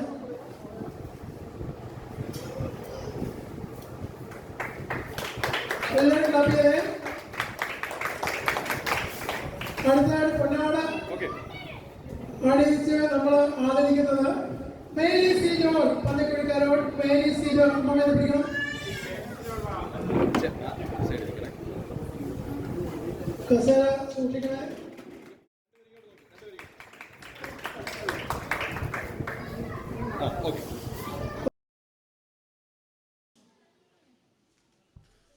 നമ്മളിപ്പോൾ എബോവ് 80സിനെയാണ് ആദരിച്ചത്. ഇനി നമുക്ക് ആദരിക്കുവാൻ ആളുകളുണ്ട്. പ്രത്യേകിച്ച് നമ്മുടെ കുടുംബയോഗത്തിൽ കുഞ്ഞുങ്ങൾ അല്ലെങ്കിൽ നമ്മുടെ പ്രിയപ്പെട്ടവർ അർഹതപ്പെട്ട സ്ഥാനങ്ങൾ കരസ്ഥമാക്കിയിട്ടുണ്ടെങ്കിൽ അത് കുടുംബയോഗത്തെ അറിയിക്കണം. തന്നെയുമല്ല, അറിയിച്ചതിന് ശേഷം വാർഷിക പൊതുയോഗത്തിൽ അവർക്ക് നല്ലൊരു ഗിഫ്റ്റ് കൊടുത്ത് അവരെ ആദരിക്കേണ്ടതായിട്ടുണ്ട്. നമുക്ക് ഈ റിപ്പോർട്ട് വശം നമുക്ക് ഒരു നല്ല നേട്ടം നമ്മുടെ കുടുംബയോഗത്തിന് പോലും അഭിമാനമായി തീർന്ന ഒരു വ്യക്തിയുണ്ട്. ആ വ്യക്തിയുടെ പേരിപ്പോൾ വായിക്കുകയാണ്. ആ വ്യക്തി നേടിയ നേട്ടവും ഇപ്പം പറയുന്നതാണ്. അജിത് മാമൻ വർഗീസ് ഒന്ന് എഴുന്നേറ്റ് നിൽക്കണം. അജിത് മാമൻ വർഗീസ്. ഈ അജിത് മാമൻ വർഗീസ് ആർട്ടിഫിഷ്യൽ മോന് മുമ്പോട്ട് വരണം. ആർട്ടിഫിഷ്യൽ ഇൻ്റലിജൻസ് AI എന്ന വിഷയത്തിൽ പി ജിക്ക് 4th റാങ്ക് കരസ്ഥമാക്കിയ ആളാണ്. അത്ര ചില്ലറ കാര്യമല്ല. അതുകൊണ്ട് നല്ലൊരു ക്ലാപ്പ് കൊടുത്ത് മോർണിംഗ് മുമ്പോട്ട് വരണം. നല്ലൊരു ക്ലാപ്പ് നമ്മൾ കൊടുത്തു. ഇതുപോലെ കുഞ്ഞുങ്ങൾ, കൊച്ചു കുഞ്ഞുങ്ങളായതൊരു മാതൃകയാകണം. കുടുംബയോഗത്തിൽ ഇങ്ങനെയുള്ള അപൂർവമായുള്ള നേട്ടം കൈവരിച്ചവർക്ക് നമ്മൾ ഗിഫ്റ്റ് കൊടുത്ത് അവരെ ആദരിക്കുന്നുണ്ട്. അജിത്തിനെ മുമ്പോട്ട് ക്ഷണിക്കുന്നു. കുടുംബയോഗ മുൻ പ്രസിഡന്റ് ഇപ്പോൾ അജിത്തിനുള്ള ഗിഫ്റ്റ് കൈമാറുന്നതാണ്.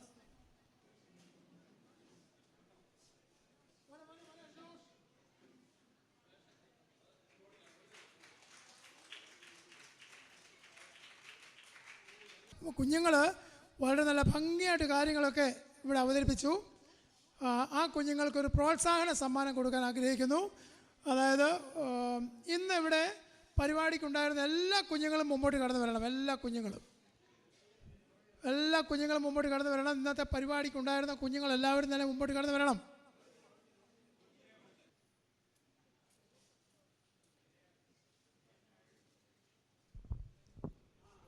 ഇപ്പോൾ നമ്മുടെ കുടുംബയോഗ പ്രസിഡന്റ് വീരയക്കര KG ജോർജ് ബേബിച്ചാനിൽ നിന്നും കുഞ്ഞുങ്ങൾ സമ്മാനം വാങ്ങിക്കുന്ന രംഗമാണ്.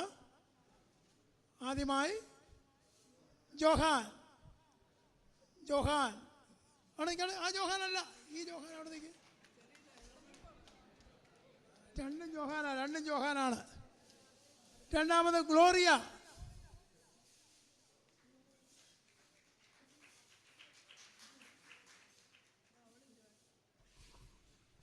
അടുത്തത് ജുവാന, കൊച്ചു ജുവാൻ.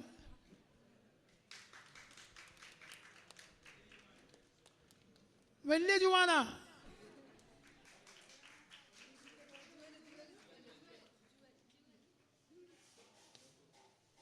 അടുത്തത് ജുവൽ.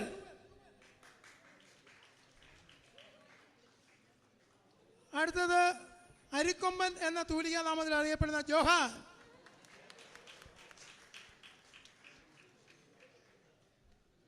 അടുത്തത് സച്ചു.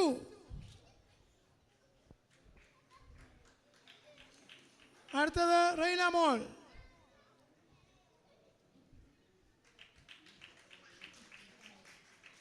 അടുത്തത് ഷിമ. സോറി. അടുത്തത് നമ്മുടെ ത്രേസ്യ അമ്മച്ചി ഷാലു. അടുത്തത് രേഖ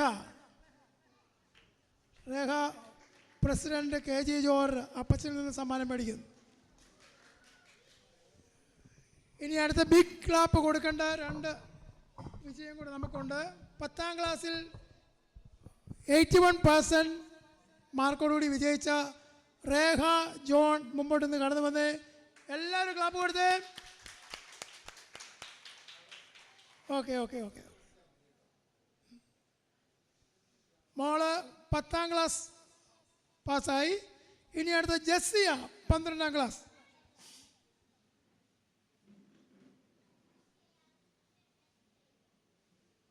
ഈ മോള് ഇന്ന് അവിടെ ബർത്ത്ഡേയും കൂടെയാണ്. അതുകൊണ്ട് ബിഗ് ക്ലാപ്പ് എല്ലാവരും കൊടുത്തേ. ഓക്കെ മോളെ, കൺഗ്രാറ്റ്സ്. ഓക്കെ, ഇനി അടുത്തത് ജെസ്സി ഇന്ന് വന്നിട്ടില്ല. ഓക്കെ, എല്ലാ പ്രോത്സാഹനവും അറിയിക്കുന്നു. Okay, thank you.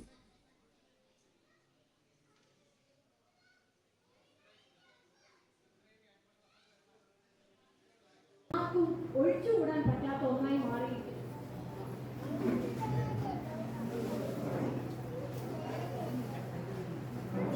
മാത്രമല്ല ഇതിന്റെ ഉപയോഗിക്കുന്നവരെ ആശ്രയിച്ചാണ് ഇരിക്കാറുള്ളത്.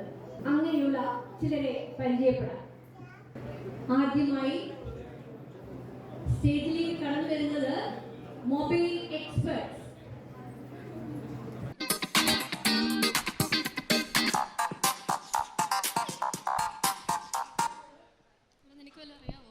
ഞാനല്ലേ കൂടെ ഉള്ളു, ഞാൻ നോക്കിക്കോളാം. Hello sir, welcome to myG. എന്തായിരുന്നു നോക്കുന്നത്? ഒരു ഫോൺ വേണമായിരുന്നു. ഏത് ഫോണാണ് വേണ്ടേ? ഇവനക്കറിയാൻ എക്സ്പേർട്ടാണ്. ഏത് ഫോണാണ് വേണ്ടേ? 2 GB റാം വേണം, പിന്നെ ക്യാമറയിൽ ഫ്ലാഷ് ലൈറ്റ് വേണം, ഫിംഗർ പ്രിൻ്റ് വേണം, പിന്നെ ചെവി വെക്കുന്ന ഒന്നുമില്ല, അത് കുത്തുന്നു, അതിലുള്ളൊരു ഫോൺ കാണിക്കും. സാർ ഇതെല്ലാം ബേസ് മോഡലിൽ വരുന്ന സാർ, അതിൻ്റെ മണ്ടയ്ക്കുള്ള മോഡൽസ് ഉണ്ട്. ഇവൻ ഇതൊക്കെ മതി. ഓക്കെ സാർ, എന്നാൽ ഞാനൊരു മോഡൽ കാണിക്കാം. സാർ ഇത് ലേറ്റസ്റ്റ് മോഡലാണ് സാർ. ഇതിനകത്ത് 4000 mAh ബാറ്ററി വരുന്ന മോഡലാണ്. ഇതത്ര പോരാ, വേറെ ഒരെണ്ണം കാണിക്കും. വേറെ സാർ ഇത് അതിൻ്റെ ടോപ്പ് മോഡലാണ്. ഇതിനകത്ത് 128 GB സ്റ്റോറേജും വരുന്നുണ്ട്. മറ്റേ ഇത് 120 GB ഇല്ലല്ലോ. ഉണ്ട് സാർ, ഈ 120 GB ഇല്ലല്ലോ. ഉണ്ട് സാർ, സെറ്റിങ്സിൽ നോക്കിയാൽ മതി. സെറ്റിങ്സ് നോക്കാനൊക്കെ എനിക്കറിയാം.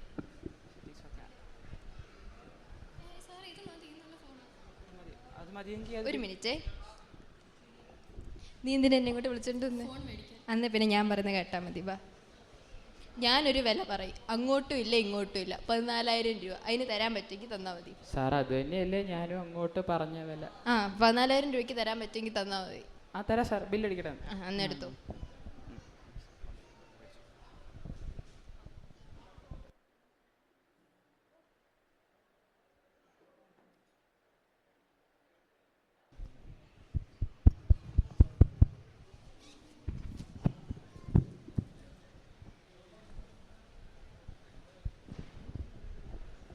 ഹലോ ചേട്ടാ, അപ്പോ ക്യാ ചാഹിയേ?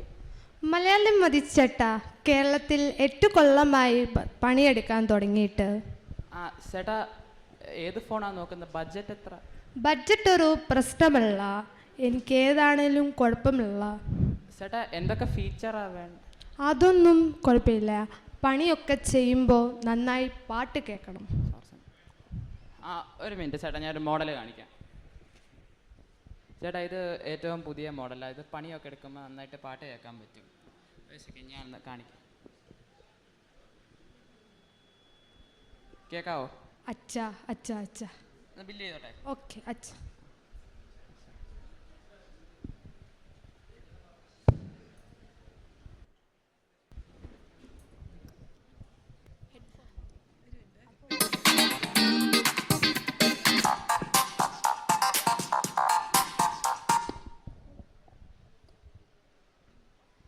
ഹലോ സാർ, എന്തായിരുന്നു വേണ്ടത്? അതെടുക്കാവോ? ഇതാണ് സാർ.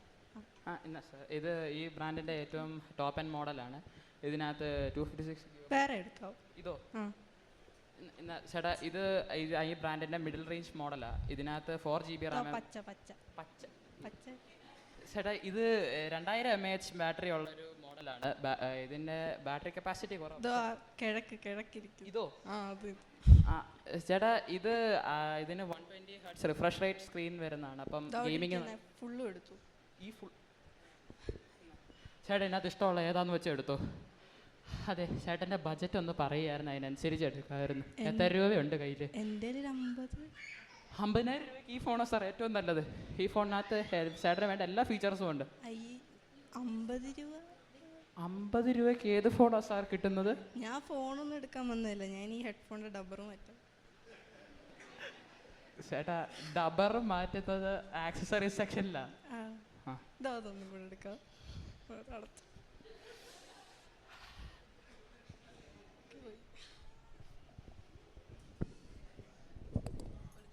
അടുത്തതായി വരുന്നത് സെൽഫി എടുക്കാൻ വേണ്ടി മാത്രം ഫോൺ ഉപയോഗിക്കുന്ന ഒരാൾ.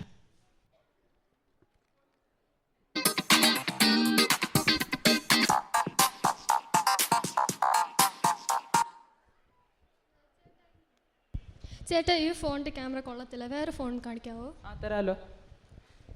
ഇതാ നല്ല ഫോണാണ്, ഇതിന് നല്ല ബാറ്ററി ഇതും വരുന്നുണ്ട്. അല്ല, ക്യാമറയുടെ മാത്രം അറിയാൻ മതി. അല്ല, ക്യാമറയുടെ പറയാനാ? അല്ല, അത് മാത്രം അറിയാൻ മതി. ആ ഓക്കെ. ഇതിന് സിംഗിൾ ക്യാമറയാണ് വരുന്നത്. ഇത് 50 മെഗാ പിക്സലിൻ്റെ ക്യാമറയാണ്. ഫോട്ടോയ്ക്കകത്ത് എല്ലാവരും കിട്ടുമോ? ആ എല്ലാവരും കിട്ടും. എന്നെ ഫോക്കസ് ചെയ്യുമോ? ആ ഫോക്കസ് ചെയ്ത് കിട്ടും. ഒന്ന് ടെസ്റ്റ് ചെയ്യാവോ? ആ ടെസ്റ്റ് ചെയ്യാം. ഇത് മതി. ഇതെടുത്താൽ പോരെ? ബില്ല് ചെയ്തേക്കാം. ആ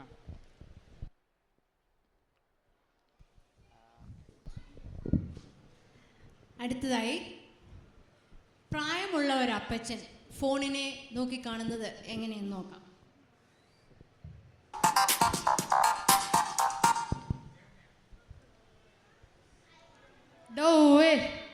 എന്താ പാപ്പ? എൻ്റെ ഫോണിൻ്റെ ചില്ലൊന്ന് പൊട്ടി, അതൊന്ന് മാറാനായിരുന്നു. അപ്പാപ്പൻ്റെ ഈ ഫോണുണ്ടോ? അയ്യോ അപ്പാപ്പ, ഇതിന് ചില്ലില്ലല്ലോ. അതെൻ്റെ കയ്യിലുണ്ട്. അയ്യോ അപ്പാപ്പ, ഇത് റിപ്പയർ ചെയ്യാൻ പറ്റത്തില്ല, ഇത് മുഴുവൻ പൊട്ടിപ്പോയില്ലേ. ഇത് എന്നാ പറ്റി ഇതിന്? ഒന്നും പറയണ്ടടോ, ഞാൻ എൻ്റെ കൊച്ചുമോൻ്റെ കൂടെ ബൈക്കിലൊന്ന് പോവായിരുന്നു. എടപ്പള്ളി കഴിഞ്ഞു ഒരു ബമ്പ്. ഈ സാധനം പോക്കറ്റിൽ നിന്ന് അങ്ങ് ചാടിയൊന്ന് പോയി. പിന്നെ എടുക്കാൻ പോയപ്പോഴത്തേക്ക് പുറകെ ഒരു ടിപ്പർ വന്നു. അതിൻ്റെ ഫ്രണ്ട് വീല് ഈ ഫോണിൽ കയറി. ബാക്ക് കയറുന്നതിന് മുമ്പ് അപ്പാപ്പൻ ഇങ്ങെടുത്തു. അയ്യോ അപ്പാപ്പ, ഇത് റിപ്പയർ ചെയ്യാൻ പറ്റത്തില്ല ഇനിയും. അപ്പൊ അങ്ങനെ പറയല്ലടാ, ഇതെന്റെ കൊച്ചിലേ മുതലുള്ള ഫോൺ. കൊച്ചിലേ മുതലോ? അതല്ലടാ, മേടിച്ചപ്പം മുതല്. ഓ അപ്പാപ്പ, പക്ഷെ ഇത് ഇനി ഒന്നും ചെയ്യാൻ പറ്റത്തില്ല, ചില്ല് മുഴുവൻ പൊട്ടിപ്പോയി. അപ്പൊ ഇനി എന്നാ ചെയ്യൂടോ? അപ്പാപ്പ ഒരു കാര്യം ചെയ്യും, ഞാൻ പുതിയൊരു ഫോൺ തരാം. അപ്പാപ്പ ഇത് ടച്ച് സ്ക്രീൻ ഫോണാ, ഇത് ഇച്ചിരി നല്ലതാ മറ്റേനേക്കാളും. എടാ, ഇത് ഫുള്ളും ചില്ലാണല്ലോടാ, എന്റെ കയ്യിൽ നിന്ന് താഴെ പോയാലോ? അപ്പാപ്പ കുഴപ്പമില്ല, താഴെ പോയി കഴിഞ്ഞാൽ ഇവിടെ കൊണ്ടുവന്നാൽ മതി. ഞങ്ങളുടെ വാറണ്ടി ഉണ്ട്, ഒരു 3-4 വർഷത്തേക്ക് അത് താഴെ പോയി കഴിഞ്ഞാൽ ഞങ്ങളത് റിപ്ലേസ് ചെയ്ത് തന്നോളാം. എന്നാ കുഴപ്പമില്ല. എന്നാ ബില്ല് ചെയ്തോട്ടെ? ഓക്കെ. എടാ, നമ്മളിപ്പോൾ ഫ്രണ്ട്സ് ആയില്ലേ, എങ്കിൽ ഈ നമ്പർ കൂടെ ഒന്ന് സേവ് ചെയ്ത് തരണം. ഇത്രയും നമ്പറോ? ഇത്രയും വേണ്ടപ്പെട്ടവരുണ്ട് അപ്പാപ്പന്, അപ്പം ഇതും കൂടെ നിന്റെയും കൂടെ സേവ് ചെയ്തു. ഇപ്പം നീയും എൻ്റെ ഫ്രണ്ട് ആയില്ലേ? ആ എന്നാ ചെയ്യാ അപ്പാപ്പ, എന്നാ ബില്ല് ചെയ്യട്ടെ? ഓക്കെ. ആ ശരി.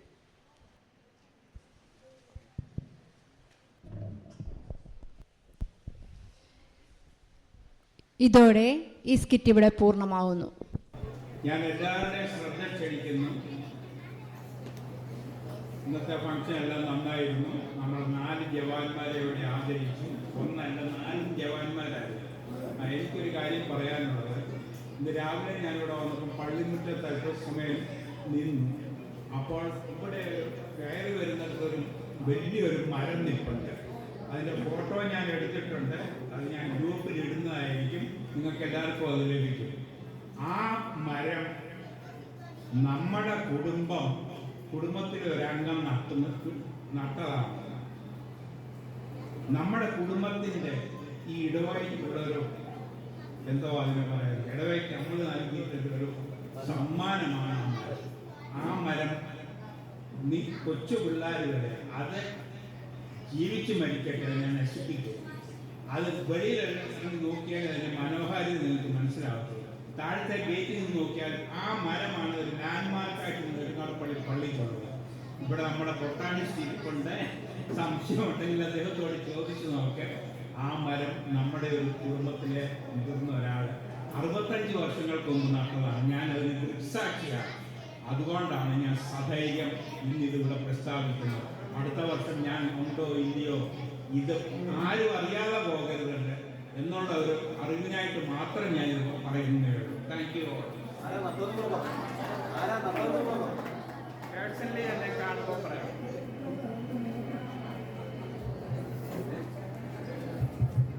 അടുത്തതായി നറുക്കെടുപ്പാണ്. രജിസ്ട്രേഷൻ സമയത്ത് എല്ലാവർക്കും ഒരു നമ്പർ ലഭിച്ചത് ബോർഡ്സിലുണ്ടല്ലോ, അതിപ്പോൾ നറുക്കെടുപ്പ് നടത്തി വിജയിയാരാണെന്ന് കണ്ടെത്തുന്നു. നമുക്ക് ഇന്നത്തെ ഭാഗ്യവാനെ തിരഞ്ഞെടുക്കുന്ന സമയമാണ്, സുവർണ്ണ നിമിഷമാണ്. എല്ലാവരും കാലമൊക്കെ റെഡിയായിട്ട് നിൽക്കുക. ഇന്നത്തെ ഭാഗ്യവാൻ ഇപ്പോൾ ഏതാനും നിമിഷങ്ങൾക്ക് ആ ഭാഗ്യവാന്റെ പേര് വരുന്നതാണ്. അതിനുവേണ്ടി നമുക്ക് ഒരു കുഞ്ഞിനെ ആവശ്യമാണ്. കാര്യം നമുക്ക് ലക്കടിപ്പിന് വേണ്ടി യുവാനെയാണ് കഴിഞ്ഞ പ്രാവശ്യം. യുവാനേക്കാൾ കുഞ്ഞ് ഈ പ്രാവശ്യം വേറെ ആരെങ്കിലും ഉണ്ടോ? യുവാനേക്കാൾ ചെറിയ കുഞ്ഞുണ്ടെങ്കിൽ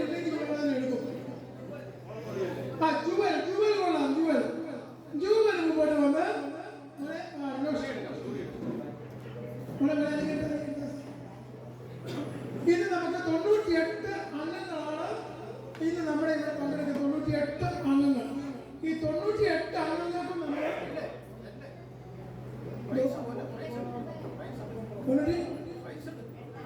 98 അംഗങ്ങളാണുള്ളത്. 98 അംഗങ്ങൾ എല്ലാം കൊച്ചു അപാകൃതം എല്ലാമായി പറയുന്നത്. അപ്പോൾ അതെല്ലാം ഇതിനകത്തുണ്ട്. ഇതിനകത്ത് ഇപ്പോൾ ഈ കുഞ്ഞ് ഒരു ചിറ്റെടുക്കും, അതിനകത്ത് 98 നമ്പർ മാത്രമേ ഉള്ളൂ.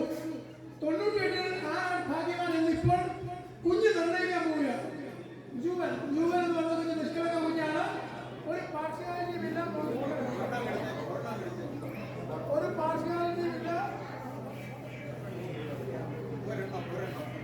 ഒരു പാർഷ്യാലിറ്റിയുമില്ല. കുഞ്ഞാ എഴുതിയിരിക്കുന്നു, വായിക്കാൻ പോവുകയാണ്. രജിസ്ട്രേഷൻ ഉള്ളവർ അതിന്റെ പറയണം. 97ാമത്തെ നമ്പർ കിട്ടി. ആരാണ് 97 നമ്പർ? പേര് പറയും. 97 നമ്പർ ആരുടെ? സാബു മാത്യു.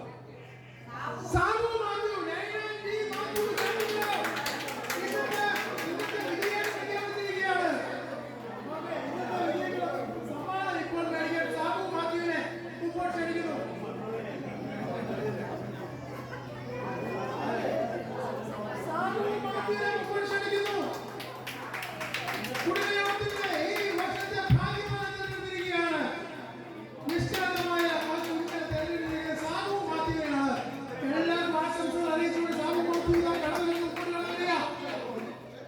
സമ്മാനം കൈമാറാൻ വേണ്ടി ആളെ ക്ഷണിക്കുകയാണ്.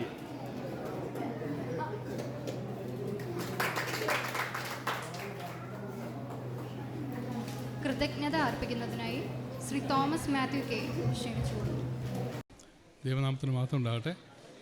സമയം അതിക്രമിച്ചുകൊണ്ട് 1-2 വാചകത്തിൻ്റെ ഞാൻ കൃതജ്ഞത നിർത്തുകയാണ്. വേദിയിൽ ഉപേക്ഷിക്കുന്ന ബേബിച്ചാൻ, നമ്മുടെ കുടുംബയോഗ president mister KG George Veerachakra, then നമ്മുടെ മുൻ പ്രസിഡന്റ് KM ഈപ്പൻ, അതുപോലെ തന്നെ ഇവിടെ ഉദ്ഘാടനത്തിന് വന്നതായ റവറൻഡ് സാം ശാമുവേൽ, പൊതുജനങ്ങളെ എല്ലാവർക്കും നമസ്കാരം. ആദ്യമായി നമ്മുടെ കുടുംബയോഗത്തിൻ്റെ പ്രസിഡന്റ് ബേബിച്ചാന് പ്രായാധിക്യത്തിലാണെങ്കിലും കുടുംബയോഗം എന്ന് കേൾക്കുമ്പോൾ തന്നെ വളരെ ഉഷാറോടുകൂടി, വളരെ താല്പര്യത്തോടുകൂടി വന്ന് എല്ലാ കാര്യങ്ങളിലും സമ്മതിക്കുന്നുണ്ട്. ബേബിച്ചാന് കുടുംബയോഗത്തിൻ്റെ പേരിലുള്ള നന്ദി അറിയിച്ചുകൊള്ളുന്നു. പിന്നെ നമുക്കിന്ന് ഉദ്ഘാടനത്തിനായി വന്ന റവറൻഡ് സാം ശാമുവേൽ അച്ഛനാണ്. അച്ഛൻ്റെ ഭാവതയിൽ അച്ഛൻ നല്ലൊരു മെസ്സേജ് നമുക്ക് തന്നു. അച്ഛന് കുടുംബയോഗത്തിൻ്റെ പേരിലുള്ള നന്ദി അറിയിക്കുന്നു. അടുത്തായി നമ്മുടെ വികാരി ജോർജ് മാത്യു അച്ഛനാണ്. അച്ഛനെ നിങ്ങൾക്കറിയാം, നാളെ പോകാണ്ട് വളരെയധികം തിരക്കിലായിപ്പോയി, അതുകൊണ്ട് ഇവിടെ വരാൻ സാധിച്ചില്ല. എങ്കിലും അച്ഛനാണെന്ന് രാവിലെ നമ്മുടെ ഹോളി കമ്മ്യൂണിയനിൽ അച്ഛനായിരുന്നു. അച്ഛൻ്റെ അഭാവത്തിൽ അച്ഛന് നന്ദി അറിയിക്കുന്നു. പിന്നെ നമ്മുടെ മുൻ പ്രസിഡന്റ് ക്യാപ്റ്റൻ KM ജോർജ്, കുഞ്ഞുട്ടിച്ചാൻ ഇതുപോലെ തന്നെയാണ്. ക്ഷീണമാണെങ്കിലും നമ്മുടെ എല്ലാ കാര്യങ്ങളും എന്ത് പറഞ്ഞാലും വളരെ ഉത്സാഹത്തോടെ പങ്കുകൊള്ളുന്നുണ്ട്. കുഞ്ഞുട്ടിച്ചാനും കുടുംബയോഗത്തിൻ്റെ പേരിൽ നന്ദി അറിയിക്കുന്നു. പിന്നെ നമ്മുടെ ഈ കുടുംബയോഗത്തെ സ്നേഹിക്കുകയും അതിനെ പിന്തുണയ്ക്കുകയും ചെയ്യുന്ന നമ്മുടെ എല്ലാ കുടുംബാംഗങ്ങൾക്കും ഒറ്റ വാക്കിൽ നന്ദി പറഞ്ഞുകൊണ്ട് ഞാൻ നിർത്തുന്നു. നന്ദി. സമാപന പ്രാർത്ഥനയ്ക്കായി പന്നിക്കുഴി കരോട്ട് KM മാത്യുവിനെ സ്റ്റേജിലേക്ക് ക്ഷണിക്കുന്നു. പ്രാർത്ഥനയ്ക്കായി നമുക്കെല്ലാവർക്കും എഴുന്നേൽക്കാം. കാലാകാലങ്ങളെ ഞങ്ങളെ അളവുകൂടാതെ സ്നേഹിക്കുന്ന കർത്താവേ, തലമുറകളായി കർത്താവെ ഞങ്ങളെ എത്രത്തോളം വഴി നടത്തി കഴിഞ്ഞ കാലങ്ങളിലൊക്കെ പരിപാലിച്ച കർത്താവെ, ഈ ദേശത്ത് വലിയൊരു വിളക്കായിട്ട് കർത്താവെ ശോഭിപ്പാൻ ഞങ്ങൾക്ക് ഓരോരോ കുടുംബങ്ങളായിട്ട് കർത്താവെ ഞങ്ങൾക്ക് നൽകിയിരിക്കുന്ന അവസരത്തെ ഓർത്ത് നന്ദി ഹൃദയത്തോടെ സ്തോത്രം ചെയ്യുന്ന കർത്താവെ, പ്രത്യേകിച്ച് കർത്താവെ അടിയങ്ങൾക്കും ദൂരദേശത്തായിരുന്നെങ്കിലും കർത്താവെ ഈ ദേശത്ത് വന്ന് ഈ സമൂഹത്തോടൊത്ത് കർത്താവെ നിന്നെ ആരാധിപ്പാനും കർത്താവെ സ്നേഹം പങ്കുവെക്കുവാനും കൂട്ടായ്മ അനുഭവിപ്പാനും ഒക്കെ നൽകിയ വൻകൃപയ്ക്കായി സ്തോത്രം ചെയ്യുന്ന കർത്താവെ, ഇതിൻ്റെ പിന്നിൽ പ്രവർത്തിച്ചതായിട്ടുള്ള ഓരോ വ്യക്തികളെയും പേരായും കർത്താവെ അവിടുത്തെ കരങ്ങൾ ഫലമേൽപ്പിക്കുന്ന അവരുടെ പ്രവർത്തനങ്ങളൊക്കെ തുടർന്നും കർത്താവെ ഈ ദേശത്തിൻ്റെ നന്മയ്ക്കായിട്ട് ആയിരിക്കുവാനും ജീവകാരുണ്യ പ്രവൃത്തികളിലേക്ക് കർത്താവെ അവരെ വഴി നടത്തുവാനും ഒക്കെ അവരെ പ്രാപ്തിപ്പെടുത്തിക്കൊള്ളണമേ. കർത്താവെ കൂട്ടായ്മ അനുഭവിക്കുമ്പോൾ കർത്താവെ വന്ന് കൂട്ടായ്മ അനുഭവിച്ച് സന്തോഷം കരയേറ്റി പോകുവാൻ മാത്രമല്ലാതെ കർത്താവെ മറ്റു നല്ല കാര്യങ്ങൾ ചെയ്യുവാൻ തക്കവണ്ണമുള്ള ബുദ്ധിയും വിവേകവും കരുത്തുമൊക്കെ കൊടുത്ത് കർത്താവ് എൻ്റെ മക്കളെ അനുഗ്രഹിച്ചുകൊള്ളണേ. കർത്താവ് ഇതിൻ്റെ പിന്നിൽ പ്രവർത്തിച്ച് കഴിഞ്ഞ കാലങ്ങൾ കർത്താവെ പ്രസിഡൻ്റായിട്ട് പ്രവർത്തിച്ച പ്രായാധിക്യത്തിലയക്കുന്ന കുഞ്ഞുടിച്ചാനെയും ബേബിച്ചാനെയും അവിടുത്തെ കരങ്ങൾ ഫലമേൽക്കുന്നു. അവർക്ക് ഇവിടെ വന്നു ഇതിനെ സംബന്ധിക്കുവാനായിട്ട് കൊടുത്ത ആരോഗ്യത്തിനും ബലത്തിനുമായി സ്വാഗതം ചെയ്യുന്നു. കർത്താവെ ഇതിൻ്റെ ഉദ്ഘാടനം നടത്തി അച്ഛനെ ഓർത്ത് പ്രാർത്ഥിക്കുന്നു. എൻ്റെ മക്കളെയും കർത്താവെ അവിടുത്തെ കരങ്ങൾ ഫലമേൽപ്പിക്കുന്നു. സാംശാമേലെ അച്ഛനെ അവിടുത്തെ കരങ്ങൾ ഫലമേൽപ്പിക്കുന്നു. എൻ്റെ മകൻ കർത്താവ് ഇവിടെ വന്ന് ഞങ്ങൾക്കത് മനോഹരമായിട്ടുള്ളൊരു മെസ്സേജ് നൽകിയതിനെ സ്വാഗതം ചെയ്യുന്നു. കർത്താവ് ഒരിക്കൽ കൂടി കർത്താവ് ഇവിടെ കൂടി വന്ന ഓരോരുത്തരെയും പേരായിട്ട് അവിടുത്തെ കരങ്ങൾ ഫലമേൽക്കുന്നു. തുടർന്നും കർത്താവെ ഞങ്ങൾ ഈ ദേശത്ത് വലിയൊരു വിളക്കായിട്ട് തീരുവാനും മറ്റുള്ളവർക്ക് നന്മയ്ക്കായി തീരുവാനും ഞങ്ങളെ പ്രാർത്ഥപ്പെടുത്തുക. ഞങ്ങൾ ആഹാരത്തിനായിട്ട് കർത്താവെ ഞങ്ങൾ ഒരുങ്ങുമ്പോൾ ആഹാരത്തെയൊക്കെ വാഴ്ത്തി അനുഗ്രഹിച്ച് കർത്താവെ ഞങ്ങൾക്കത് അവിടുത്തെ നാമത്തിനായിട്ട് തീരുവാനും അവിടുത്തെ വേലയ്ക്കായി തീരുവാനും ഒക്കെ ഞങ്ങളെ പ്രാപ്തിപ്പെടുത്തിക്കൊള്ളുന്നത്. സകലവും യേശുമിശിഹായുടെ നാമത്തിൽ താഴ്മയായിട്ട് അപേക്ഷിക്കുന്നു. ഇവിടെ കേൾക്കണമേ. പ്രിയമുള്ളവരെ, ഒരു ചെറിയ റിക്വസ്റ്റ് ഉണ്ട്. കുടുംബയോഗമായിട്ട് നമ്മളെല്ലാവരും വന്നു ചേർന്നു. നമ്മൾ ഈ മീറ്റിംഗ് ഇവിടെ തീരുകയാണ്. അടുത്ത വർഷം ഈ സമയത്ത് വീണ്ടും കാണാമെന്നുള്ള ശുഭപ്രതീക്ഷയിലും പ്രാർത്ഥനയിലുമാണ് നമ്മൾ പിരിയുന്നത്. ഭക്ഷണം കഴിക്കാനായിട്ട് നമ്മൾ പോകുന്നു. അത് കഴിഞ്ഞാൽ എല്ലാവരും പിരിഞ്ഞു പോകും. അതിനു മുൻപ് കുടുംബത്തിലെ എല്ലാ അംഗങ്ങളും ഒരുമിച്ച് മുന്നോട്ട് വന്ന് ഒരു ഫോട്ടോ എടുക്കാൻ കഴിയുന്നത്ര ആളുകൾ മുന്നോട്ട് വന്നാൽ നല്ലതാണ്. ഈ ഫോട്ടോഗ്രാഫ്സാണ് നമുക്കിനി മെമ്മറി ആയിട്ട് സൂക്ഷിക്കാനുള്ളത്, വേറൊന്നുമില്ല. ഈ ഒരു ഒത്തുചേരലിൻ്റെ ഒരു ഫോട്ടോഗ്രാഫ് എടുക്കാൻ വേണ്ടി കഴിയുന്നത്ര ആളുകൾ മുന്നോട്ട് വരിക. മുതിർന്നവരെ ഫ്രണ്ടിലിരിക്കും, അതിന് തൊട്ട് പുറകിലായിട്ട് നിൽക്കാവുന്നവരൊക്കെ നിൽക്കുക, ചേർന്ന് വരാവുന്നിടത്തോളം ആളുകൾ ചേർന്ന് വരിക. ഒരു ഫോട്ടോ എടുക്കുന്നു, സഹകരിക്കാവുന്നവർ സഹകരിക്കുക. വേഗം വരണം, സമയം കളയരുത്. ഊണ് എടുത്ത് കയ്യിലുണ്ടെങ്കിലും കുഴപ്പമില്ല, വന്ന്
ഏറ്റവും സ്നേഹത്തോടെയും ആദരവോടും കൂടി ഈ യോഗത്തിലേക്ക് ഞാൻ ഹാർദമായി സ്വാഗതം ചെയ്യും.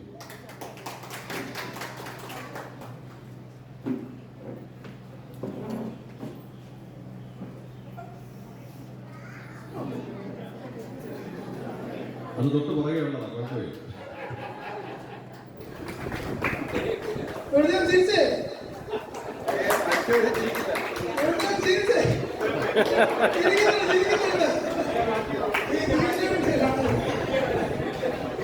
ഓക്കെ